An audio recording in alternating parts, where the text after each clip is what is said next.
നമുക്കിന്ന് കഴിഞ്ഞ ദിവസം ചർച്ച ചെയ്തതിൻ്റെ അവശേഷിക്കുന്ന ചില വിഷയങ്ങളെ വിശകലന വിധേയമാക്കാനാണ് പ്രാർത്ഥനയോടെ ദൈവസന്നിധിയിലായിരിക്കുന്നത്.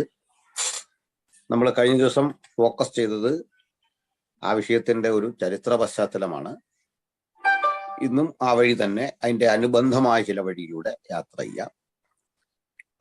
ഇസ്രയെക്കുറിച്ചും ഇരമ്യാവിനെ കുറിച്ചും ചില വിഷയങ്ങൾ നമ്മൾ വിശകലനം ചെയ്തു. ഇന്ന് ഒരു ആ വിഷയത്തിലേക്ക് തന്നെ ഒന്ന് ശ്രദ്ധ കേന്ദ്രീകരിക്കുകയാണ്. ഇരമ്യാ മുഖാന്തരം ഉണ്ടായ അരുളപ്പാട് നിവൃത്തിയാകേണ്ടതിന് ദൈവം പാർസി രാജാവായ കോരശിന്റെ മനസ്സുയർത്തി. ഏതാണ്ട് 640 BC കാലയളവാണ്. 29 വർഷക്കാലം അദ്ദേഹം രാജ്യം ഭരിച്ചു. ഈ കാമ്പിയസ് സെക്കൻഡ് എന്നും അദ്ദേഹത്തിന് പേരുണ്ട്. ആ കാമ്പിയസ് സെക്കൻഡ് എന്ന് ചരിത്രത്തിൽ പറയുന്ന ആളിനെയാണ് കോരശ് എന്ന് വിളിക്കുന്നത്. സൈറസ്. ഈ സൈറസ് എന്ന മനുഷ്യന്റെ അദ്ദേഹത്തിന്റെ രാജ്യം പേർഷ്യ എന്നാണ് പറയുക. പേർഷ്യ എന്നത് ഇന്ന് നമ്മൾ ഇറാൻ എന്ന് വിളിക്കുന്ന ഭൂപ്രദേശത്തിന്റെ പഴയ പേരാണ്. ഈ പേർഷ്യ എന്ന നാടിന് ആ പേരിനൊപ്പം ആ ചില ചരിത്രം വ്യക്തമായി കിടപ്പുണ്ട്. അത് പാർസികൾ എന്നറിയപ്പെടുന്ന ഒരു സമൂഹത്തിന്റെ കൂടി കാര്യം ഗ്രഹിച്ചിട്ടേ നമുക്ക് ഇതുവഴി വരാൻ പറ്റൂ. പാർസികൾ അഥവാ മജൗസികൾ എന്ന് വിളിക്കുന്ന ഈ വിഭാഗം വളരെ പ്രധാനപ്പെട്ട ഒരു സമൂഹമാണ്. കാരണം പാർസികള് ഒരു നല്ല ചരിത്രവും സംസ്കാരവും ഒക്കെ ഉള്ള സമൂഹമാണ്. പാർസികൾ അവർക്കൊരു മതമുണ്ട്. ആ മതത്തിന്റെ പേര് പേർഷ്യൻ മതം അഥവാ പാർസി മതം എന്നാണ്. ഈ പാർസി മതത്തിന്റെ സ്ഥാപകന്റെ പേര് സൗരാഷ്ട്രർ എന്നാണ്. സൗരാഷ്ട്രം. അതുകൊണ്ട് സ്വരാഷ്ട്രീയനിസമെന്നോ സൗരാഷ്ട്ര മതമെന്നോ ഒക്കെ ഒരു പേര് പറയാറുണ്ട്. നമ്മുടെ പ്രൊണൗൺസിയേഷൻ ഇക്കാര്യത്തിൽ അത്ര കറക്റ്റ് അല്ല. സൗരാഷ്ട്രർ എന്നാണോ സ്വരാഷ്ട്രം എന്നാണോ എന്നൊക്കെ ഉള്ളത്. അപ്പോൾ സ്വരാഷ്ട്രമതം സൗരാഷ്ട്രം അദ്ദേഹം സ്ഥാപിച്ച പാർസി മതത്തിൽ അവരുടെ മതഗ്രന്ഥത്തിന്റെ പേര് സെന്ത് അവസ്ഥ എന്നാണ്. സെന്ത് അവസ്ഥ. അപ്പൊ സെന്തവസ്ഥയാണ് മതഗ്രന്ഥം. മതസ്ഥാപകൻ ഈ സൗരാഷ്ട്രറാണ്. ഇവിടെ എടുത്തു പറയേണ്ട ഒരു കാര്യം, ഇതൊരു നല്ല മതമാണ്. നല്ല മതം എന്ന് ഞാൻ പറയാൻ കാരണം, എന്നെ സംബന്ധിച്ചോളം പറഞ്ഞാൽ ലോകത്തിലെ ഏറ്റവും മനോഹര മതം ഏതാണ് എന്ന് ചോദിച്ചാൽ അത് ബുദ്ധമതമാണെന്ന് പറയുന്ന ഒരാളാണ്. ക്രിസ്ത്യാനിറ്റിയെ ഒരു മതം എന്ന നിലയിൽ കാണാത്തത് കൊണ്ടാണ് മതങ്ങളിൽ ഏറ്റവും മനോഹരമായി തോന്നുന്നത് ബുദ്ധിസം. അതാണ്. അതിൽ തന്നെ ചില കാര്യങ്ങൾ അപ്രായോഗികമാണ്. ബുദ്ധന്റെ പഠിപ്പിക്കലുകളിലെ നമുക്ക് വിയോജിക്കാവുന്ന ഒരു കാര്യം അഹിംസയാണ്. അഹിംസ എന്ന് പറഞ്ഞാൽ ഒന്നിനെയും കൊല്ലാതിരിക്കുക എന്ന വാദം. ആ വാദം കേൾക്കാൻ കൊള്ളാമെങ്കിലും അത് അത്ര കണ്ട് പ്രായോഗികമല്ല പല കാര്യത്തിലും. അപ്പോ ഉപദ്രവകാരികളായ ജീവജാലങ്ങൾ തന്നെ ഉന്മൂലനം ചെയ്യുന്നത് പ്രകൃതിയുടെ നിയമമാണ്. അപ്പൊ മനുഷ്യൻ ഭക്ഷണത്തിനും നിലനിൽപ്പിനും ഒക്കെ വേണ്ടി മനുഷ്യനെ അല്ല മറ്റ് ജീവജാലങ്ങളെയോ ആവശ്യകതയുടെ പേരിൽ ഉന്മൂലനം ചെയ്യുന്നത് ഒരു തെറ്റല്ല. ഇതാണ് നമ്മൾ പൊതുവെ കാണുന്നൊരു തത്വം. ഇപ്പൊ നമ്മുടെ കേരളത്തിലൊക്കെ അവിടെയൊക്കെ കണ്ടേക്കാം, എങ്ങനെയാണെന്നറിയില്ല. ഈ പാമ്പിനെ കൊല്ലാൻ പാടില്ല. ഉപദ്രവകാരിയായ പാമ്പ്, പന്നിക്കൊക്കെ ജീവൻ, അതിനെയൊക്കെ ഭയങ്കര ബഹുമാനമാണ്. തെരുവ് നായ്ക്കള് ഒക്കെ എങ്ങനെയാണ്. അപ്പോ ഇവിടെ ഇപ്പൊ പാമ്പെന്ന് പറയാൻ പാടില്ല, പകരം പറയുന്ന അതിഥി എന്നാണ്. അതിഥി. പാമ്പിനെ വിളിക്കേണ്ടതാണ് അതിഥി. അപ്പൊ അതിഥിയാണെന്ന് പറഞ്ഞ ഒരു സഹോദരൻ പോയി പാമ്പിനെ പിടിച്ചു. പക്ഷെ പാമ്പിന് മനസ്സിലായില്ല പാമ്പിനെ പിടിക്കുന്നത് ആതിഥേയനാണ് എന്ന് മനസ്സിലായില്ല. പാമ്പ് ഒരു കൊത്തും കൊടുത്ത് അകപ്പാടെ പ്രശ്നമായി, മരണത്തോളം എത്തി. നിങ്ങൾ വായിച്ചു കാണും പത്രത്തിലൊക്കെ. അപ്പൊ അതിഥിയാന്നാ പുള്ളി പറയുന്നത്. ഞാനെല്ലാം പറയില്ല, പുതിയൊരു അതിഥി നമുക്കുണ്ട്, അതിഥി അങ്ങനെയാണ് ഇങ്ങനെയാണെന്നൊക്കെ പറയും. പക്ഷെ അതിഥിക്ക് ആതിഥേയനെ മനസ്സിലായില്ല, ഒരു കൊത്തം കൊണ്ട്. ഉപദ്രവകാരികളായ ഇത്തരം ജീവജാലങ്ങൾ, പന്നി, കാർഷിക വിളകൾ നശിപ്പിക്കുന്ന പന്നി, അത് ഇസ്രായേൽ പോലുള്ള രാജ്യങ്ങളിൽ പന്നിയെ വെടിയിച്ച് കളയും.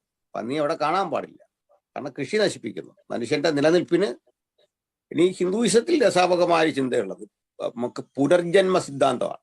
ആ സിദ്ധാന്തം വെച്ച് നമ്മൾ ഇന്ന് ഏതെങ്കിലും ഒരു ജീവിയെ കൊന്നാൽ, ഞാനിപ്പോ ഇവിടുന്നൊരു യോഗത്തിലേക്ക് വരും മുമ്പ് ഒരു 2 കൊതുകിനെ കൊല്ലേണ്ടി വന്നു. അപ്പൊ അവിടെ നമുക്ക് ഈ ബുദ്ധിസം പ്രായോഗികമായില്ല. അപ്പം കൊതുകിനെ കൊന്നു കഴിഞ്ഞാൽ അടുത്ത ജന്മത്തിൽ ഞാൻ കൊതുകായിട്ട് ജനിക്കും. കൊതുകായിട്ട് ജനിച്ചിട്ട് കൊതുക് എന്നെ കൊല്ലും.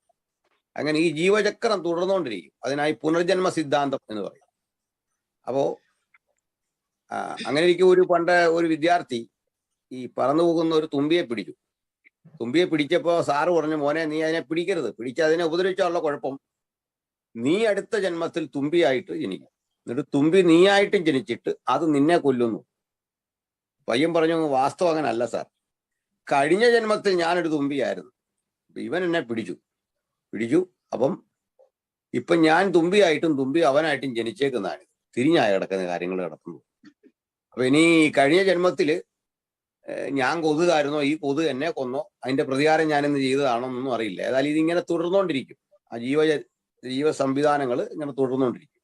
പക്ഷെ ഞാൻ ഇത്രയും പറഞ്ഞത്, ഇതിനകത്ത് ഏറ്റവും പേടിക്കേണ്ടത് നമ്മളാരും അല്ല, ഡോക്ടർമാരും നേഴ്സുമാരും ഒക്കെയാണ്. കാരണം അവർ ആയിരക്കണക്കിന്, ലക്ഷക്കണക്കിന്, കോടിക്കണക്കിന് വൈറസുകളെ, ബാക്ടീരിയകളെയൊക്കെ കുത്തിവെച്ച് കൊല്ലുകയാണ്. നിങ്ങൾ ബാക്ടീരിയ ആയിട്ട് ജനിക്കും, എന്നിട്ട് ബാക്ടീരിയകൾ നിങ്ങളായിട്ട് സാറാമേന്നോ മാത്തുക്കുട്ടി എന്നൊക്കെ പറഞ്ഞ് ജനിച്ചിട്ട് തിരിച്ച് നമ്മളെ കൊല്ലും. അപ്പൊ ഏറ്റവും അധികം ശിക്ഷ പുനർജന്മ സിദ്ധാന്തം അനുസരിച്ച് കാത്തിരിക്കുന്നത് വൈദ്യന്മാരാണ്. എത്ര ബാക്ടീരിയകളെ കൊന്നു, എത്ര കോടിക്കണക്കിന്. അപ്പോ ഈ സിദ്ധാന്തത്തിന്റെ അപര്യാപ്തത എത്രയുണ്ടെന്ന് ഓർത്താൽ മതി. ഇത് എവിടെ പോയി നിൽക്കും? ഈ കണക്ക് പോലും ഒത്തുവരികയില്ല. ഇതെല്ലാം അപ്രായോഗികമാണ്. അതിന് മജൗസികളുടെ മതം, ഞാൻ ഈ മജൗസികൾ എന്നായിരിക്കും പറയുന്നത്, അത് തെറ്റിദ്ധരിക്കല്, പേർഷ്യൻ മതമാണ്. ഈ മജൗസി മതം ഇങ്ങനെയൊന്നും അല്ല, അത് ഒത്തിരി രസകരമാണ്, അതിൽ നിന്നൊക്കെ ഒത്തിരി മുക്തമാണ്, ഒത്തിരി പ്രാക്ടിക്കലാണ്. അതില് ഒരു കാര്യം, ഇവർ ഈ ഉപദ്രവകാരികളായ മനുഷ്യരൊന്നുമല്ല, മറ്റുള്ള മനുഷ്യരെ കൊല്ലണമെന്നോ, അത് ശാന്തരായ മനുഷ്യരാണ്. അങ്ങനെയുള്ള ചില ആളുകളുണ്ടല്ലോ. ഈ മതത്തെ നമുക്ക് സ്നേഹിക്കാനും ബഹുമാനിക്കാനും ഒക്കെ തോന്നുന്നത് അതിന്റെ തത്വചിന്തയിലാണ്. അത് മറ്റൊരു ദൈവത്തിൽ അവൻ വിശ്വസിച്ചു എന്ന് കരുതി അസഹിഷ്ണുതയൊന്നും പാടില്ല. അങ്ങനെയാണ്. അവയുടെ വേറിറക്കുക എന്നൊരു ദൗത്യമൊന്നുമല്ല നമ്മളെ സംബന്ധിച്ചിടത്തോളം. അതിനാണ് വചനം പറയുന്നത്, വിഗ്രഹത്തെ ആരാധിക്കാത്ത നീ എന്തിനാ ക്ഷേത്രം കൊള്ള ചെയ്യാൻ പോകുന്നു? നമുക്കതിന്റെ അത് പാടില്ല എന്നുള്ളതാണ്. അതുകൊണ്ടാണ് ക്രൈസ്തവ രാജ്യങ്ങളിലാണ് മറ്റു മതസ്ഥർക്ക് സ്വാതന്ത്ര്യം. അതാണ് സത്യം. ഇപ്പം അവരുടെ ആരാധനയ്ക്കോ ഒന്നും ഒരു തടസ്സം ഉണ്ടാകാതെ പോത്തക്ക വിധത്തിലുള്ള വിശാല കാഴ്ചപ്പാട് ക്രിസ്ത്യൻ കൺട്രീസിലാണ്. ആക്ച്വലി ക്രിസ്ത്യൻ കൺട്രീസ് എന്ന് പറയുന്ന രാജ്യങ്ങളാണ് മതേതര രാജ്യങ്ങൾ. അവിടെയാണ് മറ്റു മതസ്ഥർക്ക് സ്വാതന്ത്ര്യം ഒക്കെ കിട്ടുന്നത്, മറ്റു മതസ്ഥരുടെ മൂല്യങ്ങളെ ബഹുമാനിക്കുന്നത്, പൗരത്വം കൊടുക്കുന്നത്. നമുക്കറിയാം, ഗൾഫ് രാജ്യങ്ങളിലൊന്നും പൗരത്വം ഇല്ല. നമ്മള് ജോലിക്കൊക്കെ പോകുന്ന ആളുകൾ അവിടെ ചെന്ന് നിശ്ചിത കാലം കഴിഞ്ഞ് തിരിച്ചു വരികയാണ്. അവിടെ ചെന്ന ഒരാൾക്ക് സ്വന്തം സ്ഥാപനം രജിസ്റ്റർ ചെയ്യാൻ പറ്റില്ല. അപ്പോ ഈ വന്നിരിക്കുന്ന മനുഷ്യരോട്, അല്ലെങ്കിൽ പ്രവാസികളോട്, അവിടെ തൊഴിൽ തേടി എത്തിയിരിക്കുന്ന ആളുകളോട്, അഭയാർത്ഥികളോട് ഒക്കെ തന്നെ കാരുണ്യം കാണിക്കുന്നത്, അത് അവര് കാരുണ്യം, ഒരു മനുഷ്യാവകാശങ്ങൾ പാലിക്കുന്നത് ക്രിസ്തീയ രാജ്യങ്ങളാണ്. അതിന്റെ കാരണം തന്നെ ഈ ക്രിസ്തീയ മൂല്യങ്ങളുടെ സിദ്ധാന്തപരമായ കിടപ്പാണ്. അതിൽ നിന്ന് മാറി ക്രിസ്ത്യാനിറ്റിക്ക് ചിന്തിക്കാൻ പറ്റില്ല. അത് അങ്ങനെ തന്നെ റെസ്പെക്ട് ചെയ്ത് തന്നെ പോകുന്നൊരു രീതിയാണ് നമുക്കുള്ളത്. എനിവേ, അപ്പൊ മജൗസികൾക്കൊരു നല്ല മതമായിരുന്നു, എല്ലാവരും ഉൾക്കൊണ്ടു പോകുന്ന നല്ല മനുഷ്യരായിരുന്നു. അപ്പൊ അതില് മജൗസികളിലെ ഒരു വിശ്വാസം എന്ന് പറഞ്ഞെങ്കിലേ നമുക്ക് ഈ പാർസി രാജാവിനെ പറ്റി ഇപ്പം പഠിക്കാൻ പറ്റുള്ളൂ. ഈ മജൗസികളുടെ ദേവന്റെ പേര്, അവർ ഒരു ദൈവത്തിലെ വിശ്വസിച്ചുള്ളൂ, ഏകദൈവവാദമായിരുന്നു അവർക്ക്. പക്ഷെ ആ ഒരു മതം ഏകദൈവവാദമായി എന്ന് കരുതി നമുക്കതിനെ അക്സെപ്റ്റ് ചെയ്യാൻ നിർവാഹമില്ല. അപ്പൊ അത് ആ ഏകദൈവം എന്താണ്, ആ ഏകദൈവത്തിന്റെ ആട്രിബ്യൂട്ട്സ് എന്താണ്, അതൊക്കെ ചിന്തിച്ച് മാത്രമേ നമുക്ക് ദൈവത്തിന്റെ ആ ഒരു ദൈവത്തെ വേറെ പേരിട്ട് വിളിക്കുകയാണ് എന്ന വാദത്തേക്ക് ഉൾക്കൊള്ളാൻ പറ്റൂ. ഇപ്പൊ ക്രൈസ്തവരെ സംബന്ധിച്ചിടത്തോളം ഒരു ദൈവത്തെ വേറിട്ടൊരു പേര് വിളിക്കുന്നു പറഞ്ഞാൽ ഒക്കൂല. ദൈവത്തിന് പേരുണ്ട്, യാഹുവേ തന്നെയാണ്, യാഹുവേ എന്ന് തന്നെ വിളിക്കണം. ദൈവം അയച്ചിട്ട് വന്ന അവിടുത്തെ പുത്രനായ യേശു ക്രിസ്തു സൺ ഓഫ് ഗോഡാണ്, ദൈവപുത്രനാണ്. അത് മറ്റൊരാളുമായി തുലനമില്ല. അങ്ങനെയാണ് അതിന്റെ കാര്യം. അത് മൗലികമാണ് കുറെ. മജൗസികളുടെ മതത്തിലെ ദേവൻ ശരിക്കും അവരുടെ ദേവൻ വെളിച്ചമാണ്. വെളിച്ചത്തെയാണ് അവർ ദേവനായി കണ്ടത്, ദൈവമായി കണ്ടത്. ഇരുട്ടിനെ പിശാചായും കണ്ടു. അപ്പൊ ഈ രണ്ട് ദ്വന്ദ്വങ്ങൾ, അതായത് രണ്ട് എക്സ്ട്രീമുകളിൽ, ആ രണ്ട് എക്സ്ട്രീമുകളിലാണ് അവരുടെ മതത്തിന്റെ ആ കണക്ഷൻ നിൽക്കുന്നത്. Fight between light and darkness. ഇരുളും വെളിച്ചവും തമ്മിലുള്ള പോരാട്ടം. ചില ഘട്ടങ്ങളിലൊക്കെ ഇരുള് ജയിക്കുന്നതായും വെളിച്ചം പരാജയപ്പെടുന്നതായിട്ടും ഒക്കെ വരുന്നു. ചില ഘട്ടങ്ങളിൽ ആ വെളിച്ചം ദുർബലമായി വരുന്നു. ചില ഘട്ടങ്ങളിൽ വെളിച്ചം ആധിപത്യം ചെലുത്തിയിട്ട് ഇരുട്ടപ്രസക്തമായി തീരുന്നു. അപ്പൊ അത് ഭക്തന്റെ ഭക്തിയും ഒക്കെ അതിനെ ആധാരമാക്കിയിരിക്കുന്നു. അപ്പൊ ഈ വെളിച്ചത്തിന്റെ ദേവനും ഇരുട്ടിന്റെ ദേവനും ഉണ്ട്. ഈക്വൽ അല്ല അവർ, ഈക്വൽ ആണെന്ന് പറയാനും വയ്യ. കാരണം ഈ സുപ്രീം പവർ എന്നുള്ളത് വെളിച്ചമാണെന്ന് തന്നെ അവർ കരുതുന്നു. പക്ഷെങ്കിൽ ഈ വെളിച്ചമായ ഈ ദേവനെ അവർ വിളിച്ചൊരു പേരൂടെ ഞാൻ പറയാം. അത് ആ ദേവന്റെ പേര് അഹൂരമസ്ത എന്നായിരുന്നു. അഹൂരമസ്ത, HURA, അഹുര. ചുരുക്കി പറയുമ്പോൾ അഹുര എന്നേ പറയുന്നത്, അഹുരയുടെ എന്ന് പറഞ്ഞാൽ മതിയാവും. അപ്പോ അഹൂരമസ്ത. അപ്പൊ ഈ അഹൂരമസ്തയാണ് മജൗസികൾ ആരാധിച്ചത്, പേർഷ്യക്കാര്. ചുരുക്കി പറഞ്ഞാൽ നമ്മുടെ ഈ പേർഷ്യൻ രാജാവായ കോരശിന്റെ ദേവൻ അഹൂരമസ്തയാണ്. അഹൂരമസ്ത സുപ്രീം ഗോഡാണ്, ചീഫ് ഗോഡാണ്. ദെൻ നമ്മുടെ എസ്തേർ വിവാഹം കഴിച്ച അഹശ്വേരോഷും ഒക്കെ അങ്ങനെ ജീവിച്ച മനുഷ്യരാന്ന് ഓർക്കണം. അവിടെ പോയാണ് ഒരു പെൺകുട്ടി വളരെ മാന്യമായ ആത്മീയ ജീവിതത്തിന്റെ ആ യഥാർത്ഥ ദൈവത്തിന്റെ പക്ഷത്ത് നിൽക്കേണ്ടി വരുന്ന ഒരാളുടെ ബുദ്ധിമുട്ട് ഓർക്കണം. ഹസ്ബൻഡ് മറ്റൊരു ദേവനെ ആരാധിച്ചു പോരുന്നു. ഔദ്യോഗിക മതം അവിടെയാണ് അവൾ ഉപവസിക്കേണ്ടി വരുന്നത്, പ്രാർത്ഥിക്കേണ്ടി വരുന്നത്. സന്ദർഭവശാൽ പറഞ്ഞാണ്. അപ്പൊ അതാണ് പാർസി മതം. അപ്പൊ പാർസി മതത്തിലെ പിശാചിന്റെ പേര് കൂടെ എന്ന് പറയാം. എന്തായാലും നമ്മുടെ ആളെ ഈ പിശാചിന്റെ പേര് കേൾക്കാൻ വലിയ താല്പര്യം ഉണ്ടല്ലോ. ചില ആൾക്കാർ ഈ ഭൂതത്തെയൊക്കെ ഇറക്കുന്ന ആൾക്കാർ വളരെ നേരം ഭൂതമായിട്ട് വർത്തമാനം പറഞ്ഞിരിക്കുന്നതാണ്. നമ്മളോട് പോലും അത്രയും ഒരു ആത്മാർത്ഥത കാണിക്കുകയില്ല. എവിടുന്ന് വന്നു, എങ്ങനെ വന്നു, അച്ഛന് സുഖമാണോ എന്നൊക്കെ ചോദിച്ചു ഇങ്ങനെ ഒരു സൗഹൃദ സംഭാഷണമൊക്കെ നടത്തിയിട്ട് പതുക്കെയാണ് ഭൂതത്തെ വിടുന്നത്. എനിക്കൊന്ന് ഇവർ ഞങ്ങളൊരു കോംപ്രമൈസില്ല പിരിഞ്ഞു പോയെന്ന് പറഞ്ഞു, ഇനിയും കാണാം എന്നുള്ള നിലയിൽ പതുക്കെ ഒരു സൗഹൃദം സ്ഥാപിച്ചാണ് ഈ ഭൂതത്തെ പോലും വിടുന്നത്. നമ്മളത് കണ്ടിട്ടുണ്ട്. അപ്പം ഇതേപോലെ ഈ പിശാചിനെ കുറിച്ച് കൂടി ഒന്ന് അറിഞ്ഞിരിക്കണം.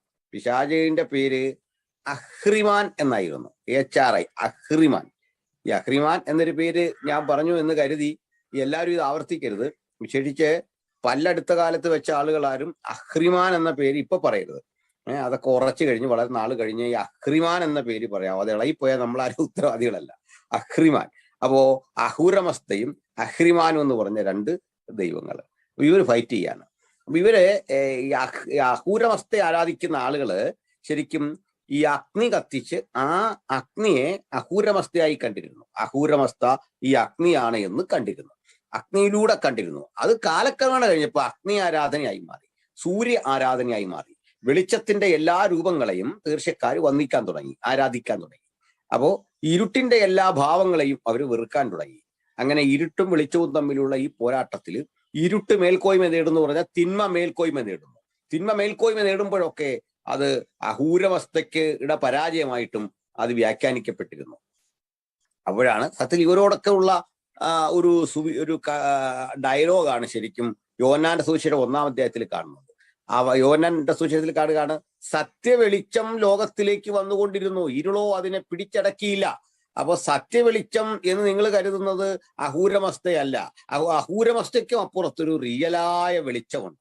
ആ വെളിച്ചത്തിന്റെ പ്രത്യേകത ഇരുളിന് പിടിച്ചെടുക്കാൻ പറ്റില്ല എന്ന് യോഹന്നാൻ ഗോസ്പൽ കമ്മ്യൂണിക്കേറ്റ് ചെയ്യുന്നതിനാണ്. അതായത് നിങ്ങൾ പറയുന്ന വെളിച്ചം അതേ രൂപത്തിൽ കണ്ടാൽ ഇരുള് വന്ന് കീഴടക്കുകയാണ് പലപ്പോഴും. ചരിത്രത്തിൽ ആ ഇരുളിന്റെ ഒരു മേൽക്കോയ്മ കാണുകയാണ്. അപ്പൊ അത് നിന്ന് വിഭിന്നമായിട്ട് ഇരുളിന് പിടിച്ചെടുക്കാൻ കഴിയാത്ത ഒരു സത്യ വെളിച്ചം ലോകത്തിലേക്ക് വന്നുകൊണ്ടിരുന്നു. അത് ക്രൈസ്റ്റാണ്, യേശുവാണ് എന്ന് സ്ഥാപിക്കുകയാണ് ഗോസ്പൽ ഓഫ് ജോണിൽ. അപ്പൊ അവിടെ വെളിച്ചത്തിന്റെ ആ പരാമർശം ബൈബിളിൽ പലയിടത്ത് കാണാം. വെളിച്ചത്തിന്റെ മക്കളും ഇരുട്ടിന്റെ മക്കളും തമ്മിലുള്ള ഈ പോരാട്ടത്തെ പറ്റി നമുക്ക് കുമ്രാൻ രേഖകളിൽ രേഖപ്പെടുത്തിയിട്ടുണ്ട്. അതൊക്കെ ഒത്തിരി ചരിത്രപരമാണ്, നമ്മൾ അങ്ങോട്ട് പോകേണ്ട. ഏതായാലും പറഞ്ഞിങ്ങനെ ഞാൻ ആ ഭാഗം വിടാം. ഈ ഇരുളിന്റെ ദൈവവും വെളിച്ചത്തിന്റെ ദേവനുമായ അഹൂരമസ്ത എന്നറിയപ്പെടുന്ന ഇരുളിന്റെ ദേവനെ ബന്ധിച്ചു പോരുന്ന ഒരു രാജാവ്. അപ്പൊ ഇവർ ഒത്തിരി നല്ല മാന്യരായ മനുഷ്യരാണെന്ന് ഞാൻ പറഞ്ഞു. ഭയങ്കര സഹാനുഭൂതിയാണ് അവർക്ക്, മറ്റുള്ള മനുഷ്യരോട് സഹാനുഭൂതിയൊക്കെ കൂടുതലുള്ള മനുഷ്യരാണ് അവർ. അതിൽ ഒരു നാടിന്റെ കൾച്ചർ എന്നുള്ള നിലയിൽ അങ്ങനെയൊക്കെ വരാമല്ലോ. മനുഷ്യരുടെ പൊതു സ്വഭാവം നിർണ്ണയിക്കപ്പെടുന്നതിൽ ഒരു നാടിന്റെ പാരമ്പര്യവും ചരിത്രവും ഒക്കെ വളരെയേറെ ഇടപെടുന്നുണ്ടെന്നുള്ള ഒരു സത്യം കിടപ്പുണ്ട്. അപ്പം ഈ ഷോൾഡറിനൊക്കെ ഒരു ചെറിയ പ്രശ്നമുണ്ട്. അപ്പം അങ്ങനെയുള്ള ഒരു ചരിത്രം നമ്മുടെ കൺമുമ്പിലുണ്ട്. ഈ മക്കളെ അതിനകത്ത് കാണേണ്ട ഒരു വലിയ വസ്തുത, നമുക്ക് അഹൂരമസ്തയുടെ ആ പാഠത്തില്, ആ ചരിത്രത്തിൽ കാണാൻ പറ്റുന്നത് ഈ മതം കുറെ കഴിയുമ്പോൾ അങ്ങ് ക്ഷയിച്ചു പോകുന്നത് ഇവരുടെ കുഴപ്പം കൊണ്ടല്ല, മറിച്ച് എന്താണ് പറയുന്നത്, അഹൂരമസ്തയുടെ മതം ക്ഷയിക്കാനുള്ള ഒരു കാരണം അവിടേക്ക് മറ്റ് രാജ്യങ്ങൾ വരുമ്പോഴേക്ക് ആ മതം അങ്ങ് പ്രചരിക്കപ്പെടും.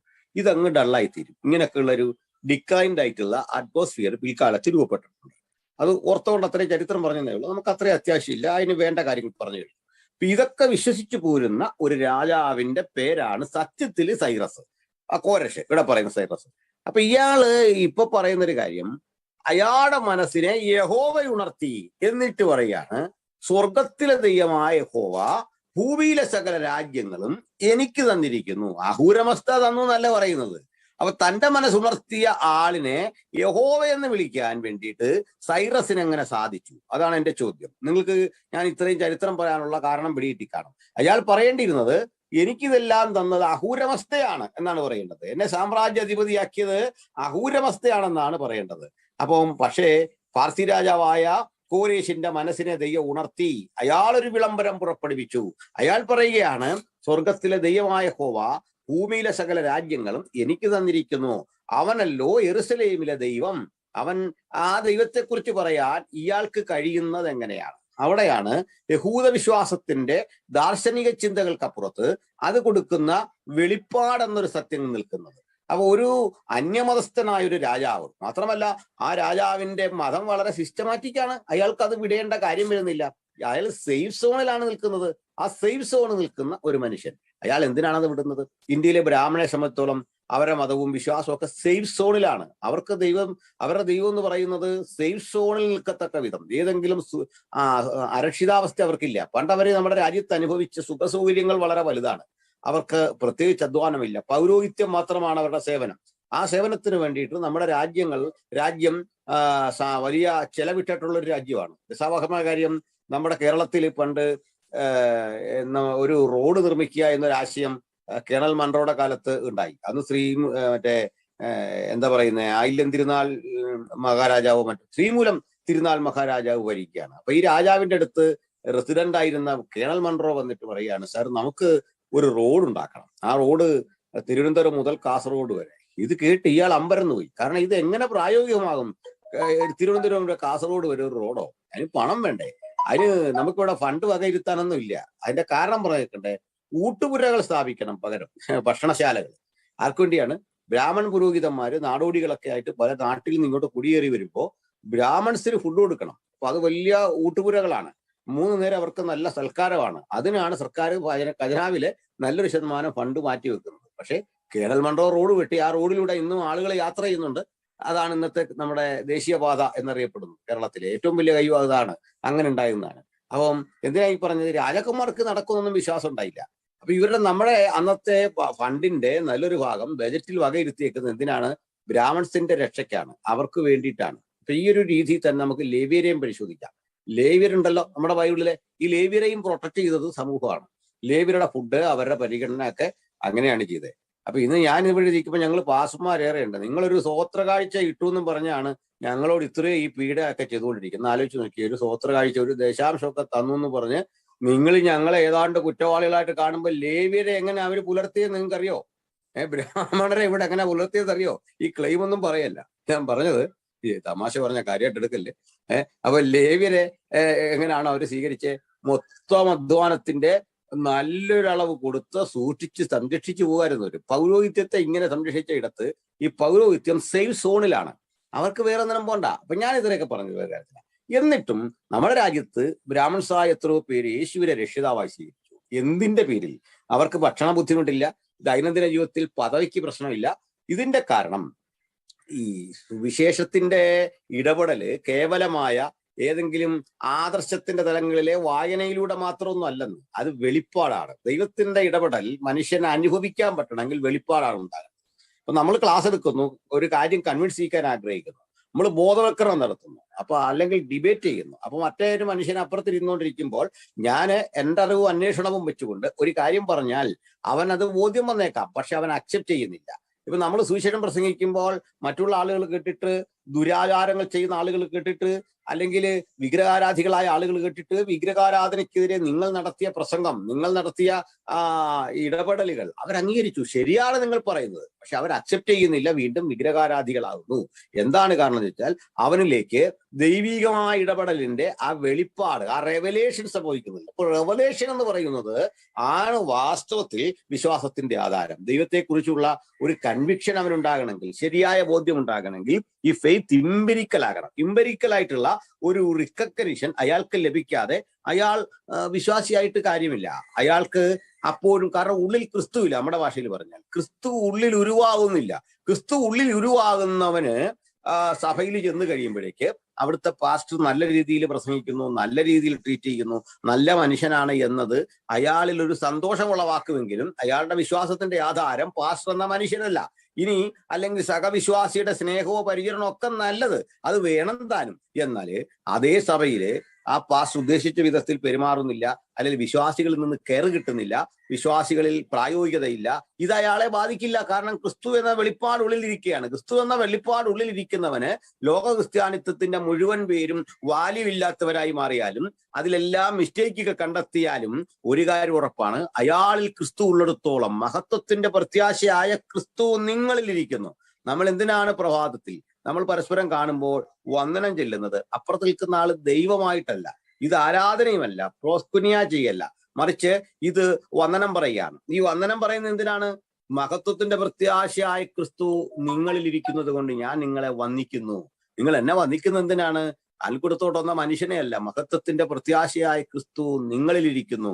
അതുകൊണ്ട് നമ്മൾ അഭിവാദ്യം ചെയ്യുന്നു. നമ്മിലെ ക്രിസ്തുവിന്റെ ചൈതന്യത്തെ നമ്മൾ ആദരിക്കുന്നു, ബഹുമാനിക്കുന്നു. മറ്റൊരു വിശ്വാസിയെ ആലിംഗനം ചെയ്യുന്നത്, അവനോടൊപ്പം ഇരിക്കുന്നത്, അത് എന്തിന്റെ പേരിലാണ്? സൗഹൃദങ്ങൾ ഒക്കെ സത്യമാണ്. അതിനപ്പുറത്ത് ആദരിക്കേണ്ടി വരുന്നത് ക്രിസ്തു അയാളിൽ ഇരിക്കുന്നു എന്നതാണ്. ആ ക്രിസ്തു ഇരിക്കാത്ത ഒരു മാനസികാവസ്ഥയിലാണ് മനുഷ്യർക്ക് ആ റെവലേഷന്റെ ഇൻസ്പിറേഷൻ കിട്ടാത്ത ഒരാളാണ് സത്യത്തിൽ ഈ പിന്മാറിപ്പോകുന്നത്. പലപ്പോഴും പറയാറുണ്ട്, ആ ചർച്ചിലെ ആ ഫ്രണ്ട്ഷിപ്പാണ് അവനെ അങ്ങനെ ആക്കിയത്, പുറത്ത് അവൻ ആ ചർച്ച എത്ര കൂട്ടായ്മ പോരാ. കൂട്ടായ്മ വേണം, അതൊക്കെ ശക്തമാണ്. കൂട്ടായ്മയ്ക്കകത്ത് ഒത്തിരി വാല്യൂസ് ഉണ്ടാകണം, ഇതൊക്കെ ഞാൻ അംഗീകരിക്കുന്നു. പക്ഷെ ഒരു കാര്യം നിങ്ങളിവിടെ കാണേണ്ടത്, നമ്മൾ ഈ പിന്മാറിപ്പോകുന്നവനെ കുറിച്ച് പറയേണ്ടി വരുന്ന പല പദങ്ങളിൽ ഇയാളിൽ ക്രിസ്തു ഉണ്ടായിരുന്നോ, ക്രിസ്തു റെവലേഷൻ ഉണ്ടായിരുന്നോ എന്നാണ്. നമുക്ക് ഒത്തിരി ആളുകൾ ഇങ്ങനെ കാണാം. ഞാൻ ഈ പാട്ടെഴുതുന്ന, നല്ല മനോഹരമായി പാട്ടെഴുതുന്ന, ആഴമേറിയ പാട്ടുകളൊക്കെ എഴുതുന്ന ആളുകൾ പിന്മാറിപ്പോയവരെ കുറിച്ചൊക്കെ കേട്ടു. അത് വല്ലാത്ത ദുഃഖം തോന്നി. ഇത്രയും നല്ല പദങ്ങളൊക്കെ ഈ മനുഷ്യന് കിട്ടിയിട്ട് ഇയാൾ എന്തുകൊണ്ട് ഇങ്ങനായി? തെറ്റിദ്ധരിക്കണ്ട. പൊയ്യിൽ യോഹന്നാനെ കുറിച്ച് അദ്ദേഹം എഴുതിയൊരു പാട്ടുണ്ട്, പരരേ നിന്നെ കാൺമാൻ എനിക്ക് അധികം കൊതിയുണ്ടേ, പരനേ നിൻമുഖം, പരനേ നിൻമുഖം കണ്ടു കൊതി തീരാൻ ഉണ്ടെനിക്കാശ. എന്തൊരാനന്ദമാണ് ആ പാട്ട്. അപ്പോ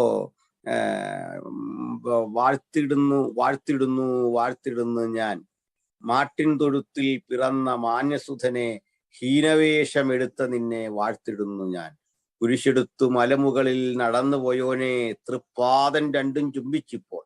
ഇത്രയും വലിയൊരു ചിന്ത, അല്ലെങ്കിൽ നിലവിലിരുന്നൊരു വിഷയത്തെ കാവ്യാത്മകമായി അവതരിപ്പിച്ചിട്ട് സന്തോഷിക്കുന്ന ഒരു പാട്ട്, അത്രയും നല്ലൊരു പാട്ട് എഴുതിയ മനുഷ്യൻ യേശുവിനെ വിട്ടുപോകുന്നു. എന്തൊരു പ്രയാസമാണ്. നമുക്കത് ചിന്തിക്കാൻ പറ്റണില്ല. ഇതുപോലെ പലരെയും നമുക്ക് കാണാം. ഇന്നും കൊണ്ട് ഇങ്ങനെ നല്ല ആഴമേറിയ അർത്ഥത്തിലുള്ള പാട്ടുകൾ എഴുതിയ മനുഷ്യര് ക്രിസ്തുവിനെ വിട്ടുപോകുന്നു. അപ്പൊ നമ്മൾക്ക് അതിന് കാരണം പറയാനുണ്ടാവും. പക്ഷെ ആ കാരണത്തെ ഈ റെവലേഷനുമായി തുലനം ചെയ്യുമ്പോൾ നമുക്ക് കമ്പയർ ചെയ്യാനായിട്ട് പറ്റുന്നില്ല. ഇനി ഒരു കാരണം അദ്ദേഹത്തിനുണ്ടായ, അല്ലെ ഈ മറ്റൊരു പാട്ടെഴുത്തുകാരനുണ്ടായി. എനിക്കൊരു പ്രമുഖനായ പാട്ടെഴുത്തുകാരനെ അറിയാം. അദ്ദേഹം, നിങ്ങൾക്ക് ഒരു പക്ഷെ അറിയായിരിക്കും, വളരെ മനോഹരമായ പാട്ട്. പക്ഷെ അവസാനം വിശ്വാസം വിട്ടുപോയിട്ട് അദ്ദേഹം ഇപ്പോഴും ജീവിച്ചിരിപ്പുണ്ട്.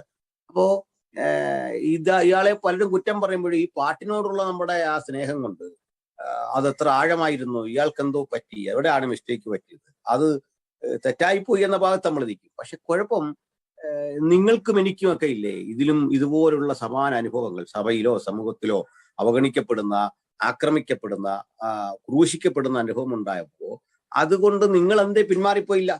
ഞാൻ എന്തേ പിന്മാറിപ്പോയില്ല? ഇത് ഇട്ടിട്ട് പോയില്ല. കാരണം ആ പാട്ടിന്റെ ആത്മാവിനെ നമ്മൾ തൊട്ടറിയുന്നു, പാട്ടിന്റെ ഉള്ളടക്കങ്ങളെ തൊട്ടറിഞ്ഞ് അതിൽ ജീവിക്കുന്ന യേശുവിനെ നമ്മൾ ആസ്വദിക്കുന്നു. അതിന്റെ കാരണം കൃപയാൽ. അപ്പൊ ഞാനതിനെ കാണുന്നത് അതാണ്. മറ്റൊരു പാട്ടിൽ കാണുന്നത്, എന്നിലും ഭക്തർ എന്നിലും ശക്തർ വീണു തളർന്നീ പോർക്കളത്തിൽ. അങ്ങനെ പോയവരുടെ ഭീകരമായ അസ്ഥികൂടങ്ങൾ ഞാൻ കാണുന്നു കിടക്കുന്നത്. പക്ഷേ യാഹേ, അങ്ങന്റെ ദൈവമാണ്, അങ്ങയുടെ കാരുണ്യമാണ് നമ്മെ നിലനിർത്തിയിട്ടുള്ളത്. അപ്പൊ ആ കാരുണ്യത്തിന്റെ ആധാരം റെവലേഷനാണ്. റെവലേഷൻ ഇല്ലാതെ ഒരാൾക്ക് ദൈവവുമായി ബന്ധം ഉണ്ട് എന്നതിന് അർത്ഥമില്ല. അതാണ് പത്രോസ് പറയുന്നത്, നീ ജീവനുള്ള ദൈവത്തിന്റെ പുത്രനായ ക്രിസ്തു.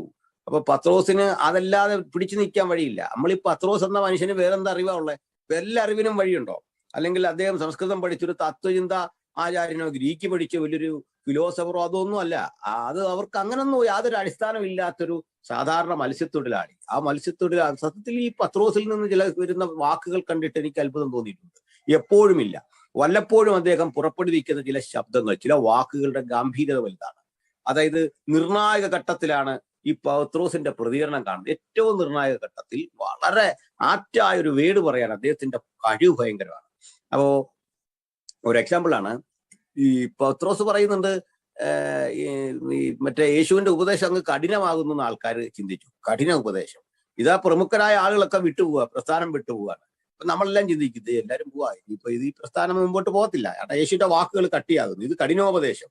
അപ്പോ മനസ്സിൽ ഇങ്ങനെ ചിന്തിച്ചിരിക്കെ ഈ മനസ്സറിഞ്ഞ യേശു ചോദിക്കുകയാണ്, നിങ്ങൾക്കും പോകാൻ മനസ്സൊന്നുമില്ല, നിങ്ങളെന്നെ പോഞ്ഞേ? അപ്പോഴേക്ക് പത്രോസ് ആ സമയത്തൊരടിയാണ്, നിത്യജീവന്റെ മൊഴികൾ നിന്റെ പക്കലുണ്ട് ഗുരു, നിന്നെ വിട്ട് ഞങ്ങൾ ഇടപോകാനാണ്. ആ ഒറ്റ വാക്ക് ആ പ്രതിസന്ധി ഘട്ടത്തിൽ ഉദ്ധരിച്ചപ്പോ യേശുവിന്റെ ഹൃദയത്തിന് കിട്ടിയ ആനന്ദം എത്ര വലുതാണ്, പത്രോസിന് കിട്ടിയ എനർജി എത്ര വലുതാണ്. അപ്പൊ ഓരോ വാക്കിന്റെ ശക്തി, യേശുവിന് കിട്ടുന്ന സ്തുതിസ്തോത്രം പോലെ നമുക്കതിൽ നിന്ന് കിട്ടുന്ന ആ റിട്ടേൺ വന്ന് കിട്ടുന്ന ആ എനർജി, ഇവ രണ്ടും ചേരുന്നതാണ് ആ ക്രിസ്തീയ ജീവിതത്തിന്റെ സുഖം. നമ്മളുടെ സുവിശേഷത്തിൽ യേശുവിനെ ഉയർത്തുമ്പോൾ നമ്മൾ കാണാറുണ്ട്, പബ്ലിക് വലിയ ആനന്ദ നിർഭരമായ ഒരു തലത്തിലേക്ക് എത്തിച്ചേരുന്നു. പബ്ലിക് അത് ആസ്വാദനക്ഷമമായി തീരുന്നു. യേശുവിനെ ഉയർത്തുന്ന ഇടത്ത് അത് പബ്ലിക്കിന് മാത്രമല്ല, അതിന്റെ ഒരു റിഫ്ലക്ഷൻ തിരിച്ച് പ്രസംഗകനും ഒരളവിലെ ഉന്മേഷഭരിതനായി തീരുന്നു. ആത്മനിറവിന്റെ ചൈതന്യത്തിലേക്ക് അദ്ദേഹം ഇങ്ങനെ ലയിച്ചു ചേരുന്നു. അപ്പൊ ഇതേപോലെ പത്രോസ് പറഞ്ഞ മറ്റൊരു രംഗം ഞാൻ സന്ദർഭിച്ചാൽ ഓർക്കുന്നത്, നമ്മളുടെ കർത്താവിനോട് ബന്ധപ്പെട്ട് പറയുകയാണ്, നീ ജീവനുള്ള ദൈവത്തിന്റെ പുത്രനായ ക്രിസ്തു. ഇത് പറയാൻ പത്രോസിനെ പോലൊരു മനുഷ്യൻ എങ്ങനെയാണ് സാധിക്കുന്നത്? നീ ജീവനുള്ള ദൈവത്തിന്റെ പുത്രനായ ക്രിസ്തു. ഇത് ഇച്ചിരി ചുരുക്കിയൊക്കെ പറഞ്ഞാൽ മതിയായിരുന്നു. പക്ഷെ ആ പദങ്ങൾ, ആപ്റ്റായ പദങ്ങളെല്ലാം എടുത്ത് ചേർത്ത് വെച്ചു. ജീവനുള്ള ദൈവത്തിന്റെ പുത്രനായ ക്രിസ്തുവാണ് നീ. ഇത് പറയുമ്പോൾ ബെർയുഹാനാ ശിമോൻ, നീ കൃപയുള്ളവൻ, ജഡവും രക്തവുമല്ല നിനക്കിത് വെളിപ്പെടുത്തിയത് സ്വർഗസ്ഥനായ എന്റെ പിതാവ്. ഈ വെളിപ്പാടാണ് സഭയുടെ അടിസ്ഥാനം എന്ന് പറഞ്ഞ് എന്നെ കുറിച്ചുള്ള നിന്റെ ആ റിക്കഗ്നിഷൻ, ആ കൺവിക്ഷൻ, അതിലാണ് ഞാൻ സഭയെ പണിയുന്നത് എന്ന് പറയത്തക്ക വിധത്തിലെ ചില പദങ്ങൾ അദ്ദേഹത്തിന് കിട്ടുകയാണ്. അപ്പോസ്തല പ്രവൃത്തിയിൽ സംശയാലുക്കളായ ജനങ്ങൾ, ആത്മനിറവിൽ ആരാധിക്കുന്ന ജനങ്ങളെ കണ്ട് സംശയാലുക്കളോട് പറയാണ്, നിങ്ങൾ വിചാരിച്ച പോലെ ഇവർ വീഞ്ഞു കുടിച്ചവരല്ല. അപ്പം പത്രോസ് ചില ഘട്ടങ്ങളിൽ ഉപയോഗിച്ച പദങ്ങൾ, വാക്കുകൾ, പ്രസംഗങ്ങളെല്ലാം മാറ്റാണ്. എങ്ങനെയാണ് പത്രോസ് ഇത് സാധിച്ചതെന്ന് നമ്മൾ അദ്ദേഹത്തോട് ചോദിച്ചാൽ പറയും, എനിക്കറിയില്ല, കാരണം ജന്മനാ ഞാനിതൊന്നും അഭ്യസിച്ചിട്ടില്ല, എനിക്കത് അഭ്യസിച്ചിട്ടുള്ള ശരിയാണ്. ഇത് എവിടെ കിട്ടിയെന്ന് ചോദിച്ചാൽ അതാണ് കൃപ എന്ന് പറയുന്നത്. അപ്പോ ഈ നമ്മളുടെ മജൗസികളുടെ മതത്തെ വിശ്വസിച്ചു പോരുന്ന നമ്മളുടെ പേർഷ്യൻ രാജാവായ കോരശിന്റെ നാവിനെ കൊണ്ട് ദൈവം പറയിപ്പിക്കുകയാണ്, യഹോവ തന്നെ ദൈവം, അവൻ ഭൂമിയിലെ സകല രാജ്യങ്ങളും എനിക്ക് തന്നിരിക്കുന്നു. നിങ്ങളിൽ അവന്റെ ജനമായി ആരെങ്കിലും ഉണ്ടെങ്കിൽ യെരുശലേമിലെ, യഹൂദിയായിലെ യെരുശലേമിൽ അവനൊരു ആലയം പണിയാൻ പുറപ്പെടണം. അപ്പോ അത് പുറപ്പെടണം എന്ന് പറഞ്ഞിട്ട് മറ്റൊന്നുകൂടി പറയുന്നു, ഇനി അങ്ങനെ പോകാൻ കഴിയാത്ത മനുഷ്യരുണ്ടോ? അവര് ആടുമാടുകളെ, സ്വർണം, വെള്ളി മുതലായിട്ടുള്ള മനഃപൂർവ്വ ദാനങ്ങളെ ഒക്കെ നൽകി, വസ്തുവകളൊക്കെ തങ്ങൾക്ക് യുക്തമായ വിധത്തിൽ വിറ്റും ചിലവഴിച്ചും ഒക്കെ പണം ശേഖരിക്കണം. ആ നാണയത്തുട്ടുകൾ അവ ശേഖരിച്ച ആ ധർമ്മശേഖരം ഈ പോകുന്ന ആളുകളെ ഏൽപ്പിക്കണം. അവർ യഹൂദയിലെ യെരുശലേമിൽ ഒരു ആലയം പണിയട്ടെ എന്ന് പറയുന്നു. അപ്പോ എങ്ങനെയാണിത് ഈ ദൈവാസന ഈ മനുഷ്യന് സാധിക്കുന്നത്? അയാൾ മജൗസിയാണ്, അയാളുടെ മതം പേർഷ്യൻ മതമാണ്. അയാൾ അഗ്നിയെ ജ്വലിപ്പിച്ചിട്ട് അതിന്റെ വെളിച്ചത്തിൽ ഇരുന്നു കൊണ്ട് ദേവനെ പൂജിക്കുന്ന ഒരു മനുഷ്യനാണ്. പക്ഷെ നൗ അദ്ദേഹം പറയുകയാണ്, യഹോവ തന്നെ ദൈവം. അപ്പൊ യഹോവ തന്നെ ദൈവം, അവൻ നമ്മെ സൃഷ്ടിച്ചുണ്ടാക്കി, നാം അവനുള്ളവരാകുന്നു, ഭൂമിയിലെ സകല രാജ്യവും എന്റെ പക്കൽ തന്നിരിക്കുന്ന ദൈവം. അപ്പോ ഈ ഒരു ബോധ്യം ഉണ്ടാകുന്നത് യാദൃച്ഛിക സംഭവമല്ല. യാദൃച്ഛികമല്ല എന്ന് പറയാൻ കാരണം, കോരേശിനും ഏതാണ്ട് 100-120 വർഷങ്ങൾക്കപ്പുറത്ത് ജീവിച്ചിരുന്ന യെശയ്യാ പ്രവാചകൻ, അദ്ദേഹം കൃത്യമായി തന്നെ കോരേശിന്റെ പേർ പറയുന്ന ഒരു ഭാഗം യെശയ്യാ പ്രവാചകന്റെ പുസ്തകം 44-ാം അധ്യായം 28-ാമത് വാക്യത്തിൽ രേഖപ്പെടുത്തിയിട്ടുണ്ട്. അപ്പോ കോരേശ് എന്ന പേര് ശരിക്ക് സ്പർശിച്ച് പറയുകയാണ്, കോരേശ് എന്റെ അഭിഷിക്തൻ, അവൻ എന്റെ ഹിതമൊക്കെ നിവർത്തിക്കും. കോരേശന്റെ ഇടയൻ എന്നാണ് അവിടെ പറയുന്നത്. കോരേശന്റെ ഇടയൻ, അവൻ എന്റെ ഹിതം നിവർത്തിക്കും. എന്റെ ഇടയൻ, ഇടയന്റെ ലക്ഷ്യം ചിതറിക്കിടക്കുന്ന ആടുകളെ ഏകീകരിച്ച് അവയ്ക്ക് വേണ്ട പരിരക്ഷ നൽകുക എന്നതാണ്. അത് കോരേശന്റെ ഇടയനാണ്. എന്റെ ഇടയൻ എന്ന വാക്കിന് ഒരർത്ഥം അതൊരു ഉടമസ്ഥതാബോധമാണ്. രണ്ടു തരം ഉടമസ്ഥതയാണ്. അപ്പോ നമുക്കറിയാം, ചില ജീവജാലങ്ങളോട് എല്ലാവർക്കും ഇണങ്ങാൻ പറ്റില്ല. ഇപ്പൊ ആനയെ പരിപാലിക്കുന്ന മനുഷ്യരുണ്ട്. ഈ ആന വന്നിട്ട് അയാൾക്ക് വേണ്ടിയും അയാളുടെ മുമ്പിൽ മാത്രം കീഴടങ്ങും. ഈ കന്നുകാലികളിൽ ചിലതരം മൃഗങ്ങൾക്ക് വീട്ടിലെ ഒരാളോടെ പ്രതിപത്തിയുള്ളൂ. നമ്മളിൽ ബാക്കി ആൾ ചെന്ന് ആദ്യം ഇടിക്കും. ഈ പോത്തിനെയൊക്കെ വളർത്തുന്ന ആളുകൾ, എരുമയൊക്കെ വളർത്തുന്ന ആൾക്കൊരു ആ കുടുംബത്തിൽ ചെന്നാൽ എരുമ അവിടെ ഒരാളെയാണ് അനുസരിക്കുന്നത്, ബാക്കി എല്ലാവരും അത് അനുസരിക്കില്ല, കുത്തു കിട്ടും. അല്ലെങ്കിൽ ഒന്നോ രണ്ടോ പേര്. എന്നാൽ ചില ജീവജാലങ്ങൾ എല്ലാവരോടും ഇണങ്ങും, അവരോടെല്ലാം ഇണങ്ങും. അത്തരം ജീവജാലങ്ങളൊക്കെ ഉണ്ട്. അപ്പോ ഇവിടെ ഈ ആടും ഇടയനും തമ്മിലുള്ളൊരു ബന്ധത്തിൽ എടുത്തു പറയേണ്ട കാര്യം ഉണ്ട്. കാരണം ഈ ഇടയൻ എന്ന് പറയുന്നത് വളരെ വളരെ ത്യാഗം സഹിക്കേണ്ട ഒരു ജോലിയാണ്. അയാൾക്ക് രാവും പകലും ഇരുളും വെളിച്ചവും എല്ലാം ഒരുപോലെയാണ്. കാരണം പലപ്പോഴും മഞ്ഞു വീഴുന്ന ഈ മരുഭൂമിയുടെ ഏതെങ്കിലും മണ്ഡലത്തിലായിരിക്കും അദ്ദേഹത്തിന്റെ ആടുകളോടൊപ്പമുള്ള വാസം. അത് കമ്പിളിപ്പുതപ്പൊക്കെ പുതച്ച് ഈ സ്ഥലത്തൊക്കെ ഇങ്ങനെ മൂടിക്കിടക്കുകയാണ്. അപ്പൊ കനത്ത ചൂടും കനത്ത തണുപ്പും ഒക്കെ ഒരുപോലെ അനുഭവിച്ചുകൊണ്ട് ആ ഒരു അന്തരീക്ഷത്തെയാണ് ഇടയൻ ശരിക്കും അഭിമുഖീകരിച്ചുകൊണ്ടാണ് ആടുകളുടെ പരിരക്ഷ ഏറ്റെടുക്കുന്നത്. ഈ പരിരക്ഷ ഏറ്റെടുക്കുന്ന ഇടയന് ആയിട്ട് ഞാൻ കോരേശിനെ കാണുന്നു. ഈ കോരേശിനെ ഇടയനെന്ന് ദൈവം വിളിക്കാൻ കാരണം എന്താണ്? അതിന്റെ കാരണം വളരെ ലളിതമാണ്. ഈ കോരേശിലൂടെ ഈ ജനതയെ ഞാൻ മോചിപ്പിച്ച് സ്വസ്ഥാനത്ത് കൊണ്ടുവന്നാക്കും, അതാണ് ഉദ്ദേശിക്കുന്നത്. അപ്പൊ ഇതിലെ കാര്യം എന്താന്ന് വെച്ചാൽ, ഇവര് അകപ്പെട്ടു പോയ ബാബിലോണിയൻ പ്രവാസം, നമ്മളത് പലപ്പോഴും പഠിച്ചിട്ടുണ്ട്, മുമ്പുള്ള ക്ലാസ്സുകളിലൊക്കെ ചിന്തിച്ചതാണ്.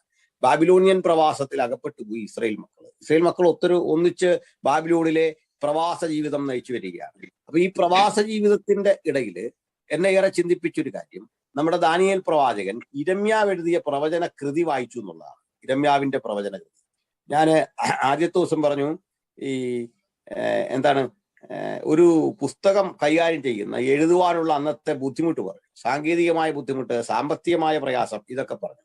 അപ്പോ ഇതെല്ലാം പരിഗണിച്ചിരിക്കെ പ്രവാസിയായി പോവുകയാണ്. അങ്ങനെയാണെങ്കിൽ ആ കൂടെ ഈ പുസ്തക ചുരുളും എടുത്തുകൊണ്ട് പോകുന്ന ഒരു മനുഷ്യനെ ആലോചിച്ചാട്ടെ. നമ്മൾ പ്രവാസികളായിട്ട് വീടും കൂടും ഒക്കെ വിട്ട് പോവാതെ വിചാരിക്കുക. പ്രവാസ ജീവിതത്തിന്റെ ആ പദത്തിന്റെ നമ്മൾ കാണുന്ന, ഒരുപക്ഷെ നിങ്ങൾ കാണുന്ന സുഖമുള്ളൊരർത്ഥമല്ല ശരിക്കും പ്രവാസം എന്ന് പറയുന്നത്. എനിക്ക് തോന്നുന്നു ഈ പാശ്ചാത്യ രാജ്യങ്ങളിലൊക്കെ തൊഴിലിനും മറ്റുമായി ചെന്ന ആളുകൾ പ്രവാസി എന്നൊരു പദം ഉപേക്ഷിക്കുന്നതാണ് നല്ലത്. അത് പ്രവാസമല്ല. വാസ്തവത്തിൽ പ്രവാസം മറ്റൊന്നാണ്. പ്രവാസത്തിലൊരു അടിമത്തത്തിന്റെ വശം കൂടിയുണ്ട്. അഭയകേന്ദ്രത്തിൽ അധിവസിക്കുന്നവരെന്ന അർത്ഥത്തിലുണ്ട്. പൗരത്വമില്ലാത്ത അവസ്ഥയുണ്ട്. പൗരത്വം പ്രാപിക്കാൻ ഒരു സ്ഥലത്തിലും കഴിയാത്തൊരവസ്ഥയുണ്ട്. ശരിക്കും പ്രവാസി സംഗമം എന്നൊക്കെ അത് അർത്ഥവത്തല്ല. മലയാളത്തിലെ ആ പദം, ഇംഗ്ലീഷിലെ പ്രവാസിക്കത്തിലെ എക്സൈൽ എന്ന പദം എടുത്താലും ഒന്നും, ക്യാപ്റ്റിവിറ്റി ഇതൊന്നും എടുത്താൽ കറക്റ്റ് അല്ല, നല്ല അർത്ഥം അതല്ല. ആ പ്രവാസവും അല്ല അനുഭവിക്കുന്നത്. പ്രവാസം ശരിക്കും അടിമത്വമാണ്. അപ്പൊ ഇസ്രായേൽ മക്കളുടെ അടിമകളായിരുന്നു, അവരെ പിടിച്ചുകൊണ്ട് പോയതാണ്, അവിടെ കൊണ്ട് പാർപ്പിച്ചിരിക്കുകയാണ്. അപ്പൊ ഈ സ്ഥലത്ത് പിന്നെ കാലക്രമേണ ഈ പ്രവാസത്തോട് വിധേയപ്പെടും എന്നുള്ളതാണ്. ഈ ഈഴവ കമ്മ്യൂണിറ്റിയിൽ പെട്ട ഒരു നവോത്ഥാന നായകൻ കേരളത്തിലുണ്ടായിരുന്നു. അദ്ദേഹത്തിന്റെ പേര് സഹോദരൻ അയ്യപ്പൻ എന്നാണ്. എറണാകുളത്തൊക്കെ സഹോദരൻ അയ്യപ്പൻ റോഡ് നമ്മൾ കണ്ടിട്ടുണ്ട്. സഹോദരൻ അയ്യപ്പൻ പറഞ്ഞത് ഈ അടിമ കാലപ്പഴക്കം കൊണ്ട് ചങ്ങല സ്വന്തമാണെന്ന് ധരിക്കുമെന്നാണ്. അതായത് അയാളുടെ അവയവം പോലെ ആയിത്തീരുമെന്നാണ്. കയ്യിൽ ഇങ്ങനെ ഇത് കിടക്കുകയാണ്, കാലവേറെ കഴിയുമ്പോൾ ഇത് അയാളുടെ അവയവമാണ്, ഇതില്ലാതെ അയാൾക്ക് ചിന്തിക്കാൻ പറ്റുന്നില്ല, അതില്ലാതെ അയാൾക്ക് പ്രവർത്തിക്കാനായിട്ട് പറ്റുന്നില്ല.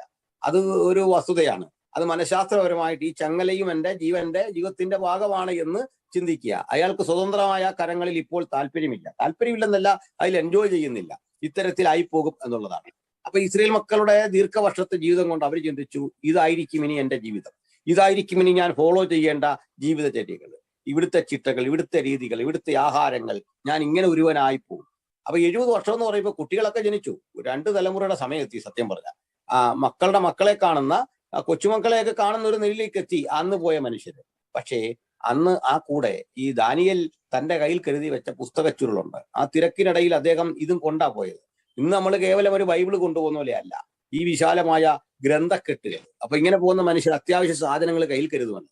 അയാളുടെ കുറെ വസ്ത്രങ്ങൾ, യാത്രയിൽ കഴിക്കാനുള്ള ഭക്ഷണം, വെള്ളം, വിശേഷിച്ച് വെള്ളം, ഈ മരുഭൂമിക്കുള്ള യാത്രയാണ്, വെള്ളം, ഇതൊക്കെ കരുതണം. അപ്പൊ അതിൻ്റെ ഇടയ്ക്ക് ദാനിയേൽ തന്റെ പാണ്ടക്കെട്ടിനൊപ്പം ഈ ഗ്രന്ഥച്ചുരുളുകൾ, അത് വലിയ വെയിറ്റ് ആണ്. ഇതെല്ലാം കൂടെ മൃഗത്തിന്റെ തോലിലെഴുതിയ ഈ കൃതികളും ഇതൊക്കെ കരുതിക്കൊണ്ടാണ് പോകുന്നത്. ഈ യാത്ര നിങ്ങളൊന്ന് ആലോചിച്ച് നോക്കിക്കേ. ഇത് ചെന്നിട്ട് ഇതിലൊരു ആ ചുരുളെടുത്ത് വായിച്ചിട്ട് ഇരമ്യാവ് എഴുതിയ പ്രവചനം വായിച്ചു എന്നുള്ളതാണ്. അതാണ് ഇരമ്യാവ് എഴുതിയ കാലത്ത് തന്റെ കൃതി ഇത്ര സൂക്ഷ്മതയോടെ സൂക്ഷിച്ചു വെച്ച് വായിക്കുന്ന ഒരു തലമുറ വരുമെന്നൊന്നും ഓർത്തില്ല. ഭാവിയുടെ പാഠപുസ്തകമായി തന്റെ ചിന്തകൾ പരിണമിക്കുമെന്ന് ഇരമ്യാവ് ഓർത്തില്ല. ഭാവിയുടെ ഭാഗധേയം നിർണയിക്കുന്ന വചനങ്ങളാണ് താൻ പ്രസംഗിക്കുന്നതെന്ന് അദ്ദേഹം ഓർത്തില്ല. അപ്പോൾ നമ്മൾ എപ്പോഴും ഓർക്കേണ്ടത്, നമ്മൾ പലപ്പോഴും ചിന്തിക്കുന്നത് ദേവാലയത്തിന്റെ 4 ചുവരുകൾക്കുള്ളിൽ നമ്മൾ പ്രസംഗിക്കുമ്പോൾ പാടുമ്പോൾ പെട്ടെന്നൊരു റിസൾട്ട് ഉണ്ടാവുക എന്നാണ് നമ്മൾ ആഗ്രഹിക്കുന്നത്. പക്ഷേ ചിലതരം റിസൾട്ടുകൾ കാലമേറെ കഴിഞ്ഞുണ്ടാകുന്നതാണ് അതിന്റെ പ്രയോജനം എന്ന് ആദ്യം മനസ്സിലാക്കണം. ചിലതരം മരുന്നുകൾ പെട്ടെന്ന് ഫലം ചെയ്യുന്നത് ഉണ്ടാകാം, പക്ഷേ ആത്യന്തിക ഫലം ചെയ്യുന്ന ചികിത്സയാണ് ആത്യന്തിക ഫലമായി നമുക്ക് കിട്ടേണ്ട, കാലമേറെ കഴിഞ്ഞ് കിട്ടേണ്ട റിസൾട്ടുകളിലാണ് അത് നാം അഭിനമിക്കേണ്ടത്. അപ്പോഴാണ് അതിന്റെ മൂല്യം മനസ്സിലാകുന്നത്.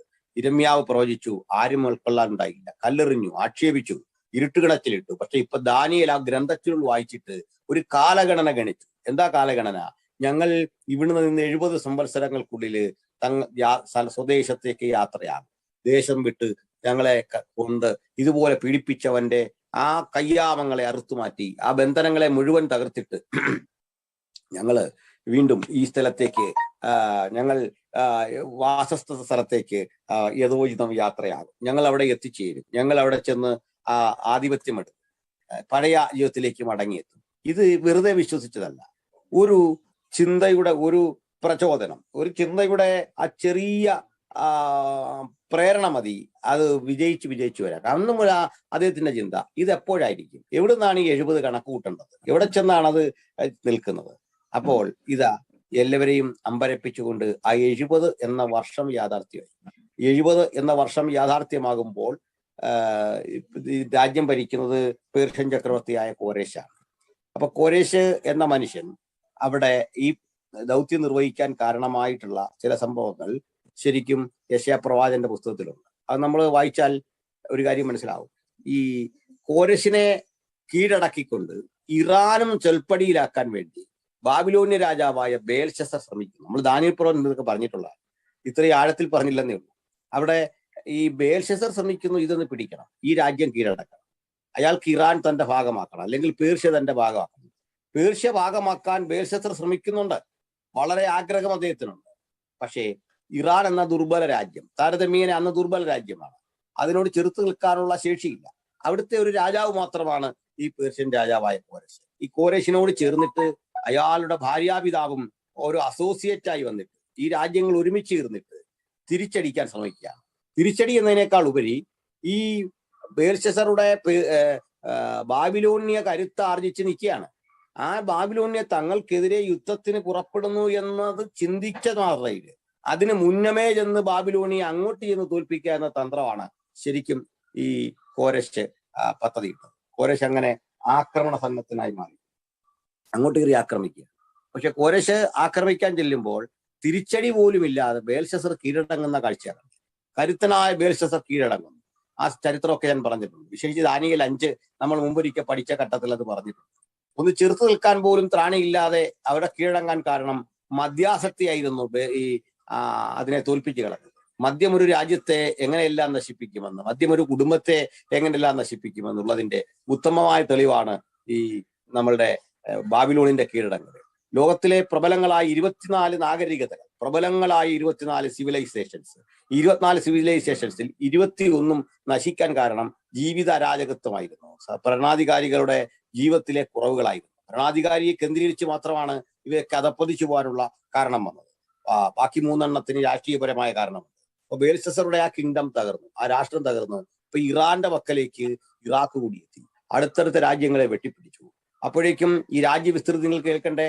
നമ്മളെ എസ്തേറിന്റെ പുസ്തകത്തിന് 127 സംസ്ഥാനങ്ങൾ അതിന്റെ കീഴിൽ വന്നു. സംസ്ഥാനം അഥവാ സ്റ്റേറ്റ് എന്ന് പറയുമ്പോൾ അവിടെ ഇരിക്കുന്ന നിങ്ങൾക്ക് എന്നെക്കാൾ ബോധ്യമുണ്ട്.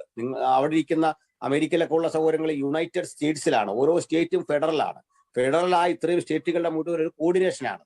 അപ്പൊ അതിന്റെ വിസ്തൃതി നിങ്ങൾക്കറിയാമല്ലോ. അങ്ങനെയാണെങ്കിൽ രാജ്യവിസ്തൃതി ഇതിലും വിശാലമായിരുന്ന ഒരു കാലത്ത് 127 സംസ്ഥാനങ്ങൾ അടക്കി ഭരിച്ച അഹശ്വേരോശിന്റെ ആ രാജ്യം, ആ രാജ്യത്ത് തന്നെയാണ് ഇപ്പൊ സൈറസ് ഇരിക്കുന്നത്. അപ്പൊ സൈറസ് എന്ന മഹാനായ രാജാവ് ഇന്ത്യ വരെ വ്യാപിച്ചു കിടക്കുന്ന ഒരു രാജ്യം, അയാളുടെ രാജ്യത്തിന്റെ വിസ്തൃതി പറയാണ് അങ്ങ് ഇന്ത്യ ടു എത്യോപ്യ മുതൽ ഇന്ത്യ വരെ എന്ന എസ്തേർ 1:1 കാണുകയാണ്. മെഡിറ്ററേനിയൻ കടൽ തീരം, ചെങ്കടലിന്റെ തീരം, അവിടുന്ന് ഇങ്ങനെ മിഡിൽ ഈസ്റ്റിന്റെ മുഴുവൻ ഭാഗങ്ങൾ, നമ്മൾ ഇന്ന് ഏഷ്യ പസഫിക് എന്നൊക്കെ പറയുന്ന ആ ഭൂപ്രദേശങ്ങൾ, ഇതെല്ലാം ഉൾക്കൊള്ളുന്ന വിശാലമായൊരു മാപ്പ്, അവിടം മുഴുവൻ ഭരിച്ചുകൊണ്ടിരിക്കുന്ന ഒരു രാജാവ്. ആ രാജ്യങ്ങളൊക്കെ പിടിച്ചു വരുമ്പോൾ വാസ്തവത്തിൽ ദൈവാവബോധം അയാളെ വിട്ട് പോകേണ്ടതാണ്. കാരണം അഹങ്കാരം അയാളിൽ വരുവാൻ സാധ്യത കൂടുതലാണ്. ഒരു കൊച്ചു രാജ്യത്തിലെ രാജാവായിട്ട് ആരംഭിച്ച് ഒരു ചക്രവർത്തിയായി, ഒരു പ്രദേശത്തിന്റെ മുഴുവൻ അധിപതിയായി മാറുന്ന ഒരു ഉയർച്ച അദ്ദേഹത്തിൽ കണ്ടു. അദ്ദേഹം ഇപ്പൊ പറയാണ് 1 വർഷമായുള്ളൂ ഭരണത്തിൽ, ഒറ്റ വർഷം. ആ ഒന്നാം വർഷം നമ്മൾ അധികാരത്തിലേറിയ ആ മനുഷ്യന്റെ ആദ്യത്തെ വിളംബരം നിങ്ങൾ ശ്രദ്ധിച്ചു. പാർസി രാജാവായ കോരേശിന്റെ പ്രഥമ വിളംബരം എന്താ? ആ വിളംബരത്തിൽ അയാൾ പ്രഖ്യാപിക്കുകയാണ്, യഹോവ സകല രാജ്യവും എനിക്ക് തന്നിരിക്കുന്നു. യഹോവ തന്നെ സകല രാജ്യം ഏൽപ്പിച്ചു എന്ന് ഇയാൾക്ക് ആ തോന്നൽ വന്നത് എങ്ങനെയാണ്? തനിക്ക് ഈ ബലം തന്നത് യഹോവയാണ്. എന്തുകൊണ്ട് അയാൾ ഈ അഹൂരമസ്തയാണെന്ന് പറയുന്നില്ല? അഹൂരമസ്തയാണ് തന്നെ അയച്ചതെന്ന് പറയുന്നില്ല. അതിന് വലിയൊരു കാര്യമുണ്ട്. ആ കാര്യത്തിലേക്ക് വന്ന് നമുക്ക് പതിയെ അവസാനിപ്പിക്കാം. ആ കാര്യങ്ങളിലൊന്ന്, ഈ ഇദ്ദേഹത്തിന്റെ രാജ്യം ഈ ഇറാനിൽ നിന്ന് അല്ലെങ്കിൽ പേർഷ്യയിൽ നിന്ന് വന്ന് ഇറാഖിനെ ആക്രമിച്ച് കീഴടക്കുമ്പോൾ അദ്ദേഹത്തെ ബോധ്യപ്പെടുത്തിയ യഹൂദന്മാരായ ചില ഉപദേഷ്ടാക്കന്മാരുണ്ടായിരുന്നു. പ്രഭു, ഞങ്ങള് യഹൂദന്മാരാ, ഞങ്ങൾക്കൊരു പ്രമാണമുണ്ട്, ഞങ്ങൾക്ക് ഒരു വിശ്വാസമുണ്ട്, ഞങ്ങൾ ഏകദൈവത്തിലാണ് വിശ്വസിക്കുന്നത്. പക്ഷെ നിങ്ങളും ഞങ്ങളും തമ്മിൽ ഇന്ന കാര്യങ്ങളിൽ വ്യത്യാസം. അപ്പോൾ നീ ഞങ്ങളുടെ വീക്ഷണം അനുസരിച്ച് കരുത്തനായൊരു മനുഷ്യനാണ്. കാരണം അഹൂരമസ്തയ്ക്ക് ദൂതന്മാരൊക്കെ ഉണ്ട്. ഈ പിൽക്കാലത്ത് ഏകസത്യ ദൈവബോധമുണ്ടായിരുന്ന ഈ മതം ബഹുദൈവ ആരാധനയിലേക്ക് ക്രമേണ മാറിക്കൊണ്ടിരിക്കുന്ന ഒരു കാലഘട്ടമാണ്. അദ്ദേഹം പറഞ്ഞു കൊടുത്തു, ഞങ്ങളുടെ മതത്തിൽ നിന്നെപ്പറ്റി പറയുന്നുണ്ട്, ഞങ്ങളുടെ വിശ്വാസത്തിൽ നിന്നെപ്പറ്റി പറയുന്നു, പക്ഷെ നീ ദൈവമല്ല. അങ്ങനെ ദൈവത്തെ പറ്റി ഉള്ള കാഴ്ചപ്പാടിൽ യഹൂദന്മാർ ചിന്തിച്ച ആ കാര്യങ്ങളെല്ലാം കൺവിൻസ് ചെയ്യിച്ചു. എന്നിട്ട് പറഞ്ഞു, നിന്റെ പേര് ഞങ്ങളുടെ മതഗ്രന്ഥത്തിലുണ്ട്, ഞങ്ങളുടെ ആധ്യാത്മിക ഗ്രന്ഥത്തിലുണ്ട്. ആ പേര് 100 കൊല്ലം മുമ്പ് എഴുതിയതാണ്. 1 നൂറ്റാണ്ട് മുമ്പ് നിന്നെക്കുറിച്ച് പ്രവചിച്ചു, നീ ചെയ്യുന്ന കാര്യങ്ങൾ പ്രവചിച്ചു, നീ ബാബിലോണിനെ കീഴടക്കുന്നതിനെ പറ്റി, നിന്റെ നേതൃത്വത്തിൽ ഒരു സേന ഇരമ്പിപ്പാഞ്ഞ് ബാബിലോണിനെ കോട്ടയെ വലയം ചെയ്യുന്നതിനെ പറ്റി. യെശയ്യാ 21 വായിച്ചാൽ നിങ്ങൾക്ക് അതിന്റെ അർത്ഥം കിട്ടും. യെശയ്യാ 21 വായിച്ചാൽ വായിക്കേണ്ടതില്ല, ഞാൻ ഇത് സൂചിപ്പിച്ചു എന്നേ ഉള്ളൂ. അവിടെ കാണാൻ പറ്റുന്നുണ്ട്, തെക്ക് നിന്ന് ചുഴലിക്കാറ്റടിക്കുന്നത് പോലെ തെക്ക് മരുഭൂമിയിൽ നിന്ന്, ഭയങ്കര ദേശത്ത് നിന്ന് അത് വരുന്നു. അതൊക്കെ പെട്ടെന്ന് വായിച്ചാൽ ഇതെന്താണെന്ന് നമുക്കറിയില്ല. അപ്പോൾ ദ്രോഹി ദ്രോഹം ചെയ്യുന്നു, കവർച്ചക്കാരൻ കവർച്ച ചെയ്യുന്നു, മേദ്യയെ നിരോധിച്ചു കൊള്ളുക. അപ്പം മേദ്യ പേർഷ്യ കിങ്ഡം ഒത്തൊരുമിച്ച് വന്ന് ഇതിനെ നിരോധിക്കുന്നു, വലയം ചെയ്യുന്നു. വലയം ചെയ്തിട്ട് ഈ ദേശത്തേക്ക് ഇരമ്പി കയറും. എന്നിട്ട് പ്രവാചകൻ പറയുക, മേശ ഒരുക്കുവിൻ, പരവതാനി വിരിപ്പീൻ എന്ന് പറയുക. ആ കൂടെ തന്നെ യോജിപ്പില്ലാത്ത ചില വാക്കുകൾ കാണാം, എന്ന് തോന്നുന്ന വാക്കുകൾ കാണാം. അവിടെ വൈരുദ്ധ്യം പോലെയാണ് ആളുകൾ വായിച്ചാൽ മനസ്സിലാകുന്നത്. ആദ്യം പറയുന്നത്, നോവ് കിട്ടിയിരിക്കുന്ന സ്ത്രീയുടെ നോവ് പോലെ എൻ്റെ അരയിൽ വേദന നിറഞ്ഞിരിക്കുന്നു, ഞാൻ കാക്ഷിച്ച സന്ധ്യാസമയം അവൻ എനിക്ക് വിറയലാക്കി തീർത്തു. എന്നിട്ട് അപ്പൊ ഒരാള് ദ്രോഹം ചെയ്യുന്നു, കവർച്ചക്കാരൻ കവർച്ച ചെയ്യുന്നു, ഏലാമെ കയറി ചെല്ലുക, മേദ്യയെ നിരോധിച്ചു കൊള്ളുക. അപ്പൊ വല്ലാത്ത പ്രശ്നകലുഷിതമായ അന്തരീക്ഷത്തിൽ തൊട്ട് താഴത്തെ വാക്യത്തിൽ കിടക്കുന്ന ഇങ്ങനെയാണ്, മേശ ഒരുക്കുക, പാനം ചെയ്യുക, ഭക്ഷിച്ചു കൊള്ളുക. അപ്പൊ ഇതെങ്ങനെ നോക്കുന്നേ? ആകപ്പാടെ ദ്രോഹം ചെയ്യുന്നു, കവർച്ചക്കാരൻ കവർച്ച ചെയ്യുന്നു. ആ വാക്യങ്ങൾ തമ്മിൽ യോജിക്കാതെ വരും. വേണമെങ്കിൽ അതൊന്ന് നോക്കിക്കൊള്ളൂ, നമുക്ക് അതിൽ ആ വൈരുദ്ധ്യം ഒന്ന് ക്രമീകരിച്ചും പോവാം. 21:1 മുതൽ വായിക്കാം. യെശയ്യാ 21:1 മുതൽ. സമുദ്രതീരത്തെ മരുഭൂമിയെ കുറിച്ചുള്ള പ്രവാചകം, തെക്കു ചുഴലിക്കാറ്റടിക്കുന്നത് പോലെ അത് മരുഭൂമിയിൽ നിന്ന് ഭയങ്കര ദേശത്തു നിന്നും തന്നെ വരുന്നു. കഠിനമായൊരു ദർശനം എനിക്ക് വെളിപ്പെട്ടിരിക്കുന്നു. ദ്രോഹി ദ്രോഹം ചെയ്യുന്നു, കവർച്ചക്കാരൻ കവർച്ച ചെയ്യുന്നു. ഏലാമേ കയറി ചെല്ലുക, മേദ്യയെ നിരോധിച്ചു കൊള്ളുക, അതിന്റെ ഞെരുക്കമൊക്കെയും ഞാൻ നിർത്തിക്കളയും. അതുകൊണ്ട് എന്റെ അരയിൽ വേദന നിറഞ്ഞിരിക്കുന്നു. നോവ് കിട്ടിയ സ്ത്രീയുടെ നോവ് പോലുള്ള വേദന എന്നെ പിടിച്ചിരിക്കുന്നു. എനിക്ക് ചെവി കേട്ടുകൂടാതെ വണ്ണം ഞാൻ അതിവേദനപ്പെട്ടിരിക്കുന്നു. കണ്ണ് കാണാതെ വണ്ണം ഞാൻ പരിഭ്രമിച്ചിരിക്കുന്നു. എന്റെ ഹൃദയം പതറുന്നു, ഭീതി എന്നെ ഭ്രമിപ്പിച്ചിരിക്കുന്നു. ഞാൻ കാംക്ഷിച്ച സന്ധ്യാസമയം അവൻ എനിക്ക് വിറയലായി തീർത്തു. മേശയൊരുക്കുവിൻ, പരവതാനി വിരിപ്പിൻ, ഭക്ഷിച്ച് പാനം ചെയ്യുവിൻ. ഇവിടെ മേശ ഒരുക്കുവിൻ പറഞ്ഞു വരുന്ന കാര്യം വരെ ചേരും. അവിടെ വരെ കറക്റ്റായി. കാരണം ഒരാൾ പ്രതിസന്ധിയിലായി. ഞാൻ കാംക്ഷിച്ച സന്ധ്യാസമയം അവൻ എനിക്ക് വിറയലാക്കി തീർത്തു. എനിക്ക് കണ്ടുകൂടാതെ വണ്ണം കാര്യങ്ങളായി. എനിക്ക് ഭ്രമം വന്നിരിക്കുന്നു. കാരണം ദ്രോഹി ദ്രോഹം ചെയ്യുന്നു, കവർച്ചക്കാരൻ കവർച്ച ചെയ്യുന്നു. അതിനിടയ്ക്ക് ഈ കൺഫ്യൂഷൻ, ഈ പ്രശ്നം വന്നിരിക്കുകയാണ്. ഈ പെർപ്ലക്സ്ഡ് ആയ ഒരു മൈൻഡിൽ നിൽക്കുകയാണ്. തൊട്ട് താഴെ പറയുക മേശ ഒരുക്കാൻ. നമ്മുടെ വീട്ടിൽ കൊള്ളക്കാർ വന്ന് കൊള്ളയടിച്ചുകൊണ്ടിരിക്കുന്നിടയ്ക്ക് നമ്മൾ പറയുക, നീ ആ ചപ്പാത്തി എടുക്കാൻ പറയാൻ പറ്റും, ആഹാരം എടുക്കാൻ പറയാൻ പറ്റും പെട്ടെന്ന്. ഇവിടെ പറയാം മേശ ഒരുക്കുവീൻ, പാനം ചെയ്യുവീൻ. അവിടെ അടുത്തതാണ് രസം. പ്രഭുക്കന്മാരെ എഴുന്നേൽപ്പിൻ, പ്രഭുക്കന്മാരെ എഴുന്നേൽപ്പിൻ, പരിചയ്ക്ക് എണ്ണ പൂശുവിൻ. കർത്താവ് എന്നോട് നീ ചെന്ന് ഒരു കാവൽക്കാരനെ നിർത്തിക്കൊള്ളുക. മതി മതി മതി. ഇതിന്റെ ഇടയ്ക്ക് പറയാണ്, ഭക്ഷണം കഴിക്കുന്ന ചപ്പാത്തി കഴിക്കുന്നതിന് കുഴപ്പമില്ല, ഇടയ്ക്ക് വാള് കരുതണം, ആ കൂടെ പരിചയം എടുക്കണം. വെറുതെ ഇരുതാ പോലെ പരിചയ്ക്ക് എണ്ണ പൂശി റെഡി ആയിരുന്നോണം. ആഹാരമൊക്കെ കഴിച്ചു, പരിചയ്ക്ക് എണ്ണ പൂശണം. അപ്പൊ അപ്പുറത്ത് ദ്രോഹി ദ്രോഹം ചെയ്യുന്നു, കവർച്ചക്കാരൻ കവർച്ച ചെയ്യുന്നു. എന്റെ അരയിൽ വേദന നിറഞ്ഞിരിക്കുന്നു, നോവ് കിട്ടിയ സ്ത്രീയെപ്പോലെ ഞാൻ പരിഭ്രമിച്ചിരിക്കുന്നു. അപ്പോ നീ എന്നിട്ട് കാവൽക്കാരനെ നിർത്തിക്കൊള്ളുക, അവൻ കാണുന്നത് നിന്നെ അറിയിക്കട്ടെ. എന്താണ് കാണുന്നത് പറഞ്ഞാട്ടെ, വായിക്കാം. കാവൽക്കാരനെ നിർത്തിക്കൊള്ളുക, അവൻ കാണുന്നത് അറിയിക്കട്ടെ. ഈ രണ്ടായി വരുന്ന കുതിരപ്പടയെയും കഴുതപ്പടയെയും ഒട്ടകപ്പടയെയും കാണുമ്പോൾ അവൻ ബഹുശ്രദ്ധയോടെ ശ്രദ്ധിക്കട്ടെ എന്ന് കൽപ്പിച്ചു. അവൻ ഒരു സിംഹം പോലെ അലറി, കർത്താവെ, ഞാൻ പടയിൽ എതിരാതെ കാവൽ നിൽക്കുന്നു. മതി. ഇത് വാസ്തവത്തില് പെട്ടെന്ന് വായിച്ചാൽ ആകപ്പാടെ ഇതുപോലെ വരും. ഇനി ഇത് എളുപ്പത്തിൽ മനസ്സിലാക്കാനൊരു വഴിയുണ്ട്. നമ്മുടെ ബേൽശസ്സർ അനുഭവിച്ച ആ ദുരിതത്തിന്റെ രാത്രി നിങ്ങൾ ഓർക്കുമല്ലോ. അയാളുടെ അരയിൽ വേദന നിറഞ്ഞു, ഏപ്പാടി. ദൈവം അന്നാണ് ചുവരെഴുത്ത് നടത്തുന്നത്. ഞാൻ നിന്റെ രാജ്യത്തും നോക്കി നോക്കി നിന്നെ കുറവുള്ളവനായി കണ്ടത്. ഏപ്പാടി. അന്ന് അവര് ഭക്ഷിച്ച് പാനം ചെയ്തുകൊണ്ടിരിക്കുകയായിരുന്നു. ഫുഡ് കഴിച്ചുകൊണ്ടിരിക്കുന്നതിന്റെ ഇടയ്ക്കാണ് ഈ കോരേശിന്റെ സേന വന്ന് ഇരമ്പിപ്പാഞ്ഞു വരുന്ന, തെക്ക് നിന്ന് ഇരമ്പിപ്പാഞ്ഞു വരുന്ന പോലെ, ചുഴലിക്കാറ്റടിക്കുന്ന പോലെ ഭയങ്കര ദേശത്തു നിന്ന് വരുമ്പോൾ ഈ ബേൽശസ്സറുടെ വാക്കുകളായിട്ട് 21 അധ്യായത്തിൽ നിന്ന് നോക്കിക്കേ. അതേ ഒരു കമന്ററി പറയുന്നുള്ള നോക്കിക്കേ. ദ്രോഹിതാ ദ്രോഹം ചെയ്യുന്നു, എന്റെ അരയിൽ വേദന നിറഞ്ഞിരിക്കുന്നു, നോവ് കിട്ടിയ സ്ത്രീയെ പോലെ ഞാൻ അതിവേദനപ്പെട്ടിരിക്കുന്നു, കണ്ണു കാണാതെ വണ്ണം എനിക്ക് ഭ്രമം നേരിട്ടിരിക്കുന്നു, ഞാൻ കാക്ഷിച്ച സന്ധ്യാസമയം എനിക്ക് ദൈവം വിറയലാക്കി തീർത്തു. അതുകൊണ്ട് ഭക്ഷണം കഴിക്കുന്നവരെ, പാനം ചെയ്യുന്നവരെ, നിങ്ങളിത് വിട്ട് പരിച കയ്യിലെന്തണം, യുദ്ധസന്നദ്ധരായ ആള് വന്നിരിക്കുന്നു. അങ്ങനെ ഈ നഗരം തകരുന്നതിന് മുമ്പ് പറയാണ്, ഈരണ്ടായി വരുന്ന കഴുതപ്പടയെ ഒട്ടകപ്പടയെ കാണുമ്പോൾ ഈ കാവൽക്കാരൻ അതീവ ശ്രദ്ധയോടെ ശ്രദ്ധിച്ച് ഇൻഫർമേഷൻ തരട്ടെ. നോക്കണം, എന്താ ഇതിന്റെ അർത്ഥം എന്ന് അറിയണ്ടേ. ഈ ബാബിലോണിന്റെ പതനത്തിന്റെ അന്ന് ഇവിടെ നടമാടിയ സംഭവങ്ങള് പ്രവാചകൻ വളരെ കൃത്യമായി എഴുതി വെച്ചിരിക്കുകയാണ്. അതിലെ ഒരു സ്പന്ദനം പോലും തെറ്റുന്നില്ല, നാടിമിടിപ്പ് പോലും കൃത്യം പകർത്തി 100 കൊല്ലം മുമ്പ് പ്രവാചക ശ്രേഷ്ഠൻ എഴുതി വെച്ചിരിക്കുന്ന കാര്യമാണ് കണ്ടത്. അപ്പൊ ഒരു നഗരത്തിന്റെ, ഒരു നാഗരികതയുടെ, ഒരു ദേശത്തിന്റെ പതനം മുൻകൂട്ടി കാണുന്ന കണ്ണുകളായിരുന്നു പ്രവാചകൻ്റെത്. ആ ആത്മദർശനം അങ്ങോട്ട് പകർത്തി. ഇതെല്ലാം കൂടെ യഹൂദ റബിമാര് ഈ 100 കൊല്ലം കഴിഞ്ഞ് കോരേശിനെ ധരിപ്പിച്ചു, കോരേശിനെ ബോധ്യപ്പെടുത്തി കൊടുത്തു. ഇത് കോരേശ് നടപ്പിലാക്കുന്നതാണ് 45-ാം അധ്യായത്തിൽ രേഖപ്പെടുത്തിയിരിക്കുന്നത്. കോരേശ് വരുമ്പോഴേക്കും ഈ നഗരവും നാടുമെല്ലാം തന്റെ കൈകളിൽ അമരുന്നു. അപ്പുറത്ത് ചെറുത്തു നിൽക്കാൻ ആർക്കും ശേഷിയില്ല. ഈ കാക്ഷിച്ച സന്ധ്യാസമയം രാജാവ് 1000 മഹത്തുക്കളിൽ 1000 പേർക്ക് വിരുന്നൊരുക്കിയ രാത്രിയില് സകലരും മദ്യപിച്ചു. മദ്യപ്പുഴയിൽ അവർ ആറാടുകയായിരുന്നു. പടയാളികളും ജനസേവകന്മാരും സാധാരണ മനുഷ്യരും ഉപദേഷ്ടാക്കന്മാരും അവിടുത്തെ ഇന്റലിജൻസുമെല്ലാം മദ്യപിച്ച് മതോന്മത്തരായി തീർന്നപ്പോൾ എതിരെ വരുന്ന ശത്രുവിനെ ചെറുക്കാൻ ത്രാണിയില്ലാതെ ഒരു കീഴടങ്കലിന് വിധേയരായി അവർ തകർന്നടഞ്ഞു, ശൂന്യരായി തീർന്നു. ഈ പരാജയം, ഈ പതർച്ച അവരെ അമ്പരപ്പിച്ചു കളഞ്ഞു. അപ്പൊ ഇത് 100 കൊല്ലം മുമ്പ് ഇവന്റെ തോൽവി മുൻകൂട്ടി എഴുതി വെച്ച പുസ്തകമാണ് നമ്മുടെ വിശുദ്ധ ബൈബിള്. 100 കൊല്ലം മുമ്പ് ബേൽശസ്സറുടെ തോൽവിയും ആ കോരേശിന്റെ വിജയവും മുൻകൂട്ടി എഴുതി വെച്ചു. ഇത് ദൈവത്തിന്റെ പുസ്തകത്തിൽ മാത്രമേ ഉള്ളൂ. കരുത്ത് വെച്ച് നോക്കിയാൽ ജയിക്കേണ്ടത് ബേൽശസ്സറാണ്.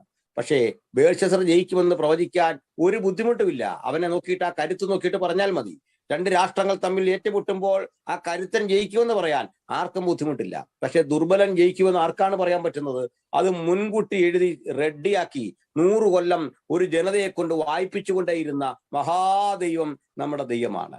ഏതായാലും ഒന്ന് മനസ്സിലാക്കിക്കൊള്ളൂ പ്രിയപ്പെട്ടവരെ, 100 കൊല്ലം മുമ്പ് ജയം എഴുതുക മാത്രമല്ല, ആ ജയത്തിന്റെ സ്പന്ദനങ്ങൾ കഴുതപ്പട എതിരെ വരും, കുതിരപ്പട എതിരെ വരും, രാജാവിന് എന്തെല്ലാം ഭവിക്കും. ബേൽശസ്സറുടെ ഏപ്പാടിയിട്ട് അദ്ദേഹത്തിന് പരിഭ്രമം നിറഞ്ഞിരിക്കുന്ന ആ സംഭവം അതുവരെ പ്രവാചകൻ ഒരു ദൃക്സാക്ഷിയെ പോലെ എഴുതി.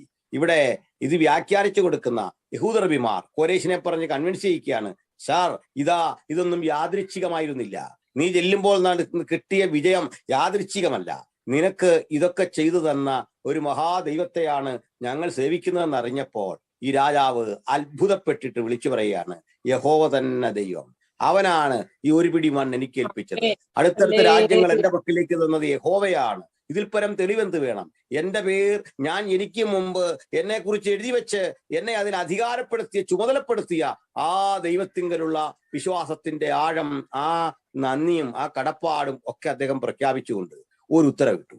ആ ഉത്തരവ് നമുക്ക് ഇന്നിങ്ങനെ പറഞ്ഞു ഉപസംഹരിക്കാം. ഓരോ യഹൂദനും താന്റെ അവകാശ ഭൂമിയിലേക്ക് തിരിച്ചു പോകാം. ഇനി ഇവിടെ നിങ്ങൾ അടിമകളല്ല, ഇനി നിങ്ങൾക്ക് ഇവിടെ കിടന്ന് വേദന അനുഭവിക്കേണ്ടി വരില്ല, വെറുതെ നിങ്ങൾ പോകേണ്ടതില്ല, മറിച്ച് നിങ്ങളുടെ ദൈവത്തിന്റെ ഒരു ആലയം അവിടെ പോയി പണിയണം. നിങ്ങൾക്കൊരു വീടോ മുന്തിരിത്തോട്ടമോ സ്വന്തമാക്കണമെന്നൊന്നുമല്ല, ആദ്യം നിങ്ങൾക്ക് ഒരു ഭവനം അവിടെ ഉണ്ടാകണം, നിങ്ങൾക്കൊരു വീട്, യഹോവയ്ക്കൊരാലയം, നിങ്ങളുടെ ദൈവമായ കർത്താവിന് ഒരാലയം, അവിടേക്ക് നിങ്ങൾ പോകണം. ആ ദൈവം എന്റെയും ദൈവം എന്ന് പറയാൻ അമാന്തിക്കാതെ സത്യദൈവത്തെ കുറിച്ചുള്ള ഒരു കൺഫെഷൻ, ഒരു ഏറ്റുപറച്ചിൽ, ആ ഏറ്റുപറച്ചിലിന് ഒരു ജാതീയ രാജാവിന്റെ നാവിനെ ദൈവം എങ്ങനെ മാറ്റിയെടുത്തു എന്ന് ചോദിച്ചാൽ അതാണ് റെവലേഷൻ.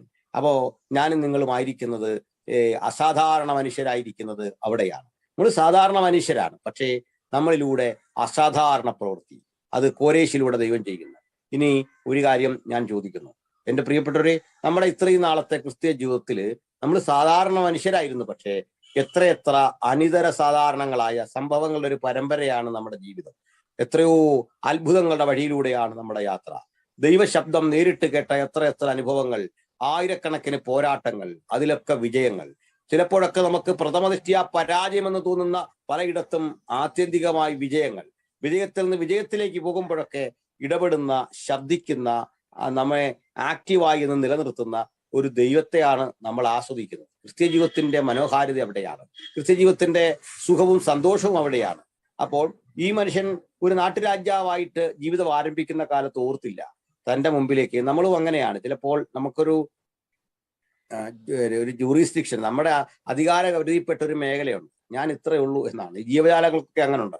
ഈ സിംഹം വസിക്കുന്ന കാട്ടിൽ, അല്ലെങ്കിൽ പുലിയും കടുവയൊക്കെ വസിക്കുന്ന ആ ഏരിയയിൽ, ആ ടെറിട്ടറിയിൽ വേറൊരാളെ കയറ്റുകയില്ല, വേറൊരു മൃഗത്തെയും കയറ്റുകയില്ല. അപ്പൊ അത് ഈ അത്ര ഏറിയ അവരിങ്ങനെ ഇവര് വകഞ്ഞു വെച്ചിട്ടുണ്ട്. ആ ഒരു ജനസിൽപ്പെട്ട ജീവജാലങ്ങളെ അവിടെ ഉള്ളൂ. അപ്പൊ ഇത് തന്നെ അവരിൽ തന്നെ പിന്നെയും വിഭാഗങ്ങളുണ്ട്, അത് ഇങ്ങോട്ട് കയറാൻ പറ്റില്ല. അത്രയിടാ അവിടെ ഈ ഏക്കർ കണക്കിന് സ്ഥലം ഒരു സിംഹത്തിന്റെ ആ കസ്റ്റഡിയിൽ കാണും. ആ ഏരിയയിൽ വേറെ ആരുമില്ല. ആനകൾക്ക് കാണും, കാട്ടുപോത്തിന് കാണും, അങ്ങോട്ടൊന്നും വേറെ കയറാൻ പറ്റില്ല. ഈ ടെറിട്ടറി മാറിക്കേറിയാൽ ആക്രമണം നടക്കും. സെയിം ജീവികൾ തമ്മിൽ ആക്രമണം നടക്കും. ഇതിനിപ്പോ അവരെ വിളിച്ചുകൊണ്ട് പറയും, നമ്മളെ തന്നെ ചില സെന്ററുകൾ ഇതുപോലെ പ്രവർത്തിക്കുന്നത്. നമ്മൾ ടെറിട്ടറി മാറി കയറി കഴിഞ്ഞാൽ കളി അങ്ങ് മാറും, പരാതി ഓഫീസിലേക്ക് പോകും. ആ ടെറിട്ടറി വിട്ട് മറ്റൊരു ടെറിട്ടറിയിലേക്ക് കയറി കഴിഞ്ഞാൽ വലിയ കംപ്ലൈന്റുകൾ വരും. കാട്ടിൽ പോലും ഈ നിയമങ്ങളുണ്ട്, ഇങ്ങനെയൊക്കെയുള്ള നിയമങ്ങളുണ്ട്, അലിഖിതമായ നിയമങ്ങളുണ്ട്. അപ്പൊ ഈ ഏരിയയിൽ കിടക്കുന്ന നമുക്ക്, ഒരു ഫീൽഡിൽ കിടക്കുന്ന നമുക്ക് ആ ഫീൽഡിൽ മതി, അതിനപ്പുറത്തേക്കൊന്നും നമുക്ക് താല്പര്യമില്ല, നമുക്ക് ഇവിടുത്രയും മതി. സിംഹം ആഗ്രഹിക്കുന്ന ഇതിനപ്പുറത്തേക്ക് ഒന്നും ഞാൻ ചോദിച്ചില്ലല്ലോ, ഞാൻ ഇവിടെ നിൽക്കുന്നത്. ഇതിനകത്തേക്ക് കയറിയിട്ട് ആക്രമിക്കാൻ വന്നാൽ, അല്ലെങ്കിൽ അധികാരപ്പെടാൻ വന്നാൽ അത് ഞാൻ തിരിച്ച് അതിനോട് പ്രതികരിക്കും. അതിനകത്ത് തെറ്റൊന്നുമില്ല. പക്ഷെങ്കിൽ ഇത്രയും മനസ്സിൽ സങ്കല്പിച്ച് നിന്നിരുന്ന കോരേശിനോട് ദൈവം പറയാം, മകനെ, നിന്റെ ലോകം ഇറാനല്ല, ഇറാന്റെ അപ്പുറത്ത് ഇറാനിലും വലിപ്പമുള്ള ഒരു തുണ്ട് ഭൂമി കൊടുത്തപ്പോ ഇവന് ഭയങ്കര സന്തോഷം. അപ്പൊ അവനോട് പറഞ്ഞു, ഇതുമല്ല നിന്റെ ലോകം. പിന്നെയും കൊടുത്ത അടുത്തൊരു തുണ്ട് ഭൂമി, പിന്നെയും കൊടുത്ത അടുത്തൊരു തുണ്ട് ഭൂമി. ഇങ്ങനെ വർദ്ധിച്ചു വിശാലമായിക്കൊണ്ടിരിക്കെ നമ്മൾ എവിടെയാണ് തുടങ്ങിയെന്ന് നിങ്ങളൊന്ന് ആലോചിക്കുക. നമ്മുടെയൊക്കെ ജീവിതം ഒരു കടുകുമണിയോളം വലിപ്പത്തിൽ നിന്ന് ആരംഭിച്ച് എക്സ്റ്റെൻഡ് ചെയ്യപ്പെടുമ്പോൾ ചെറിയ അനുഗ്രഹങ്ങൾ പോലും നമുക്ക് വലുതായി തോന്നിയ ഒരു കാലമുണ്ട്. ഇന്നിപ്പോ വലിയ അനുഗ്രഹങ്ങളും ചെറുതായി തോന്നാനുള്ളൊരു കാഴ്ചപ്പാടാണ് വേണ്ടത്. ചെറിയായിട്ട് തോന്നണം, വളരെ ചെറുതായിട്ട് തോന്നണം. മക്കളുടെ മികച്ച വിജയങ്ങൾ വലുതായി തോന്നരുത്, അത് ചെറുതായി തോന്നണം. എന്താ കാര്യം എന്നറിയാം, ഇതിലും വലുത് വരാനിരിക്കുന്നു. അതുകൊണ്ടാണ് ഇതിലും വലുത് വരാനിരിക്കുന്നു. ഓരോ നന്മ പ്രാപിക്കുമ്പോഴും ഭക്തൻ തന്നോട് തന്നെ പറയണം, ഇതല്ല വലിയ കാര്യം. ആ വലുത കാര്യമായതുകൊണ്ടാണ് ആ ദാനങ്ങളെ സ്നേഹിക്കുന്നത്. Don't wait for the gift but for the giver. എപ്പോഴും കാത്തിരിക്കേണ്ടത് ദാതാവിന് വേണ്ടിയാണ്, ദാതാവിന്. ഇവിടെ കോരേശ് ഈ രാജ്യത്തെ അല്ല പ്രണയിക്കുന്നത്, ഈ രാജ്യത്തിന്റെ സ്വത്തുക്കളോ അവിടെ കിട്ടുന്ന ഫലപുഷ്ടമായ മണ്ണിനെയോ ആ നദികളെയോ അല്ല പ്രശംസിക്കുന്നത്. യഹോവ തന്നെ ദൈവം, അവൻ എനിക്കിതൊക്കെ തന്നു. ദൈവം ഇതൊക്കെ തന്നു എന്ന് പറയുമ്പോൾ കിട്ടുന്ന ആ സുഖമുള്ളൊരു എനർജി ഉണ്ട്. ആ ബോധ്യം നമുക്ക് കൂടുതൽ കൂടുതൽ അനുഭവങ്ങളെ പ്രാപിക്കാൻ കാരണമായി തീരും. ഇന്ന് നമ്മൾ ഇവിടെ രാവിലെയാണ് പഠനം വിട്ട് പിരിയുമ്പോൾ ഒരു കാര്യം ഒന്ന് ആലോചിച്ച് നോക്കിയാട്ടെ. നമ്മൾക്കൊക്കെ കുറെ നന്മകളുണ്ട്, ഭൗതിക നന്മയും ആത്മീയ നന്മയൊക്കെ ഉണ്ട്. പക്ഷേ പ്രായം പരിഗണിക്കാതെ, പശ്ചാത്തലം പരിഗണിക്കാതെ നമുക്ക് ഒന്നും ഉറപ്പിക്കാം, ഇതല്ല ഇതിലും വലിയ അനുഗ്രഹം എന്റെ മരണത്തിന് മുമ്പ് എന്നെ കാത്തിരിപ്പുണ്ട്. ഇതുവരെ കാണാത്ത അനുഗ്രഹങ്ങൾ, ഇതുവരെ കാണാത്ത വിശാലതകൾ. അതിന് പ്രായം തടസ്സമല്ല. ചിലപ്പോഴൊക്കെ നമ്മൾ സ്വയം ഒതുങ്ങിയിട്ട് പറയും, ഇസ്മയിൽ നിന്റെ മുമ്പാകെ ഇരുന്നാൽ മതി എന്ന് പറയുമ്പോൾ, അങ്ങനെയല്ല എന്ന് പറയുന്ന ദൈവമാണ് നമ്മുടെ ദൈവം എന്ന് ഓർക്കണം. അങ്ങനെയല്ല, നിന്റെ ഭാര്യയായ സാറാ പ്രസ്തവിച്ച് നിനക്കൊരു മകനെ. ആ വാക്കാണ് ദൈവത്തിന്റെ ശബ്ദം. മറ്റേതൊരു പക്വതയാണ്, മറ്റേ നല്ലൊരു ബോധമാണ്, അത് കുഴപ്പമൊന്നുമില്ല. അത് മതി എന്ന് പറയുന്ന നല്ലൊരു മനസ്സാണ്. അബ്രഹാമിന്റെ ആ മനസ്സ് പ്രശംസനീയമാണ്. ഇത് മതി. നമ്മൾ പലപ്പോഴും ഇത് മതി എന്ന ചിന്ത നമ്മളിൽ വരാറില്ല. അത് തെറ്റാണ്. നമുക്ക് ഇത് മതി എന്ന് പറയാം. ഇതൊക്കെ മതി കർത്താവ്യ, സത്യത്തിൽ അങ്ങനെ തോന്നില്ലേ. ഞാൻ അടുത്ത കാലത്തൊരു ദിവാസനം പരിചയപ്പെട്ടു. നല്ല സമ്പന്നനായ ഒരു മനുഷ്യനാണ്. അദ്ദേഹം പറഞ്ഞു, ഇതൊക്കെ എന്തിനാ ഭാഷ, ഇതൊക്കെ ആർക്കെങ്കിലും ഒക്കെ കളഞ്ഞേച്ച് കൊടുത്തേച്ചൊക്കെ പോകാനുള്ള സംഗതിയല്ലേ, ഇതിനകത്ത് എന്താ കാര്യം ഇരിക്കുന്നത് ഭാഷ, ഇതൊന്നും ഒന്നുമില്ല. എന്നിട്ട് അദ്ദേഹം പ്രാർത്ഥിച്ചൊരു കാര്യം, എന്നെ സമ്പന്നനാക്കരുത് എന്നും പ്രാർത്ഥിക്കുമായിരുന്നു. പക്ഷേ എനിക്ക് ഇഷ്ടം പോലും ഉണ്ട്. അത് എല്ലാ ദിവസവും ഇങ്ങനെ പ്രാർത്ഥിച്ചിട്ട് കിടക്കുമായിരുന്നു. പക്ഷെ ദൈവം എന്തിനായി തന്നെ? ഞാൻ പറഞ്ഞ അച്ഛൻ്റെ കാരണം, അച്ഛൻ ഇതൊന്നുമായിട്ട് തോന്നുന്നില്ല, അതുകൊണ്ടാണ് ദൈവം ഇതൊക്കെ തന്നെ. അത് കളയാനും മനസ്സിനകത്ത് യാതൊരു ബുദ്ധിമുട്ടും വരുന്നില്ല. അപ്പോഴൊക്കെ മനസ്സിലാക്കേണ്ടത്, ഇവ വലുതായി തോന്നാത്ത ഒരാൾക്കാണ് അത് ആസ്വദിക്കാൻ പറ്റുന്നത്. ഇതൊക്കെ കളഞ്ഞിട്ട് ദിവസം പോകാനുള്ളതാണ്. ഇതൊക്കെ കളഞ്ഞിട്ട് റിയലായ ഒന്നിന്റെ പുറകെ നമുക്കൊരു ദിവസം യാത്രയുള്ളതാണ്. റിയലായ ഒന്നിനു വേണ്ടി നമ്മൾ അധ്വാനിക്കുകയാണ്. നിഴലുകൾക്കപ്പുറത്ത് ഒരു പൊരുൾ വരുന്നൊരു ദിവസമുണ്ട്, ഒരു മനോഹാരിതയുടെ ദിവസം. തീർച്ചയായിട്ടും ഈ ഭൂമിയിൽ ഒത്തിരി നമുക്ക് ആനന്ദ നിർഭരമായ കാര്യങ്ങൾ ഉണ്ടെന്നുള്ളൊരു സത്യ, സംശയമൊന്നുമില്ല. പക്ഷെങ്കിൽ പൊരുളായ ഒന്നിനെ കാത്ത് നമ്മൾ നിൽക്കുക. കോരസ് അങ്ങേക്ക് 227 സംസ്ഥാനവും പരിസര പ്രദേശങ്ങളും അവിടുത്തെ സർവാധികാരവും. പക്ഷെ താങ്കളുടെ കരുത്തെന്താ അറിയോ? എന്റെ മീതെ സർവാധികാരിയായ ഒരു യഹോവയുണ്ട് എന്നുള്ള തോന്നലാണ്. ഇത് ദാവീദിലും കാണാം. ദാവീദ് ഒരു രാജാവാണ്. പക്ഷെ അയാൾ പറയാണ്, എന്താണ് പറയുന്നത്? എന്റെ രാജാവും ദൈവവുമേ. ചിലപ്പോഴൊക്കെ ദാവീദ് ദൈവത്തെ വിളിക്കുക, എന്റെ രാജാവും ദൈവമേ. നമ്മള് രാജാവും ദൈവമെന്ന് ആത്മാർത്ഥമായിട്ട് വിളിക്കാറില്ലല്ലോ. പാട്ടൊക്കെ പാടും, king of Kings and Lord of Lord's പാടാറുണ്ട്. പക്ഷെ ദൈവം ഒരു രാജാവാക്കി കണ്ടാട്ടെ. ഈ കാണുന്നതിന്റെയൊക്കെ അധികാരി ദൈവമാണെന്ന് ചിന്തിച്ചാട്ടെ. ഇതൊക്കെ ഒരു ദിവസം കളയാനുള്ളതാണെന്ന് ചിന്തിച്ചാട്ടെ. കാരണം ഇതൊക്കെ കളഞ്ഞിട്ട് നമ്മൾ നല്ലതൊന്നിനെ കാത്തിരിക്കുകയാണ്. ദൈവം തന്നെ സ്നേഹിക്കുന്നവർക്ക് ഒരുക്കിയിട്ടുള്ളത് കണ്ണ് കണ്ടിട്ടില്ല, ചെവി കേട്ടിട്ടില്ല, ഒരു മനുഷ്യന്റെ ഹൃദയത്തിൽ തോന്നിയിട്ടില്ല. പക്ഷെ ഭക്തന് അത് ആസ്വദിക്കാൻ അറിയാനുള്ള വരം ലഭിച്ചിരിക്കുന്നതാണ്. നമുക്കറിയാം റിയലി നമ്മളെ കാത്തിരിക്കുന്നത് എന്താണ്. ആ നിഴല് വിട്ട് പൊരുളിലേക്കുള്ള യാത്രയാണ് ക്രിസ്ത്യൻ ജീവിതം. അപ്പൊ നമ്മള് കോരേശിലൂടെ നമ്മളെയും കാണണം. നമ്മളെ കാത്തിരിക്കുന്നു വലിയ വിശാലതകൾ. അതെന്താണെന്ന് വെച്ചാല്, ദൈവം ഏൽപ്പിച്ച ഒരു ജോലി ചെയ്ത് കഴിയുമ്പോൾ കിട്ടുന്നൊരു ഗിഫ്റ്റാണത്. അപ്പൊ ചിലപ്പോഴൊക്കെ നമ്മൾ ഓർക്കാറുണ്ട്, സത്യത്തിലൊന്നും ഓർത്ത് നമ്മൾ ഇന്ന് അനുഭവിക്കുന്ന ഏതെങ്കിലും ഒരു കാര്യം നമ്മുടെ സ്വപ്നത്തിൽ ഇല്ലായിരുന്നു.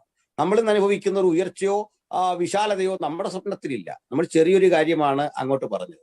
ആ ചെറിയൊരു കാര്യം അങ്ങോട്ട് പറഞ്ഞപ്പോൾ ദൈവം അത് എഴുതി വെച്ചിട്ട് കാലമേറെ കഴിഞ്ഞ് അത് തന്നത് അതായിരുന്നില്ല. കാരണം തന്നത് ദൈവമാണെന്ന് ബോധ്യപ്പെടാൻ എത്രയോ 10 മടങ്ങ് ഞാനും നിങ്ങളും ഒക്കെ ദൈവത്തിന് ഇൻവെസ്റ്റ് ചെയ്തിട്ടുണ്ട്. ഞാനും നിങ്ങൾക്കും ദൈവത്തിന് ഇൻവെസ്റ്റ് ചെയ്തിട്ടുണ്ടെന്ന് മാത്രമല്ല, നമുക്ക് ചില ത്യാഗങ്ങളും വന്നിട്ടുണ്ട്. പക്ഷേ ഞാനും നിങ്ങളും ദൈവസഭയ്ക്കും ദൈവത്തിനും വേണ്ടി എന്തൊക്കെയാണ് കോൺട്രിബ്യൂട്ട് ചെയ്തത്?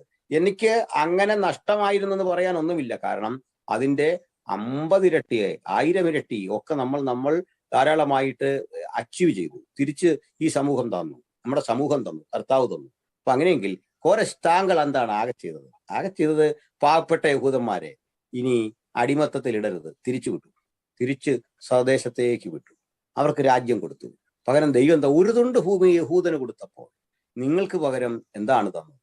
ഒരു വലിയ സാമ്രാജ്യം, 127 സാമ്രാജ്യങ്ങൾക്ക് അധിപതി, ഒരു തുണ്ട് ഭൂമി, ഏതാണ്ട് 120 മൈല് ചുറ്റളവ് വരുന്ന ഒരു തുണ്ട് ഭൂമി യഹൂദന് കൊടുത്തപ്പോൾ കിട്ടിയതാണ് വിശാലമായ ഒരു സാമ്രാജ്യം. താങ്കൾ എത്ര കൊടുത്തോ അതിന്റെ എത്ര 100 ഇരട്ടി വലിയൊരു ഭൂമി താങ്കൾക്ക് തന്നിട്ട് താങ്കളെ സർവാധികാരിയാക്കി മാറ്റിയ ദൈവം. നമുക്കും അതുകൊണ്ട് ഈ സാധാരണ മനുഷ്യനിലൂടെ ദൈവം പ്രവർത്തിച്ച അസാധാരണ വിധങ്ങളെ, ഈ പഴയ നിയമ ചിന്ത നമ്മൾ ഇന്ന് ഈ വിധത്തിൽ ഉപസംഹരിക്കുന്നു. അടുത്ത ദിവസം നമുക്കിത് നേരെ പുതുനിയമത്തിലേക്ക് പോകണം.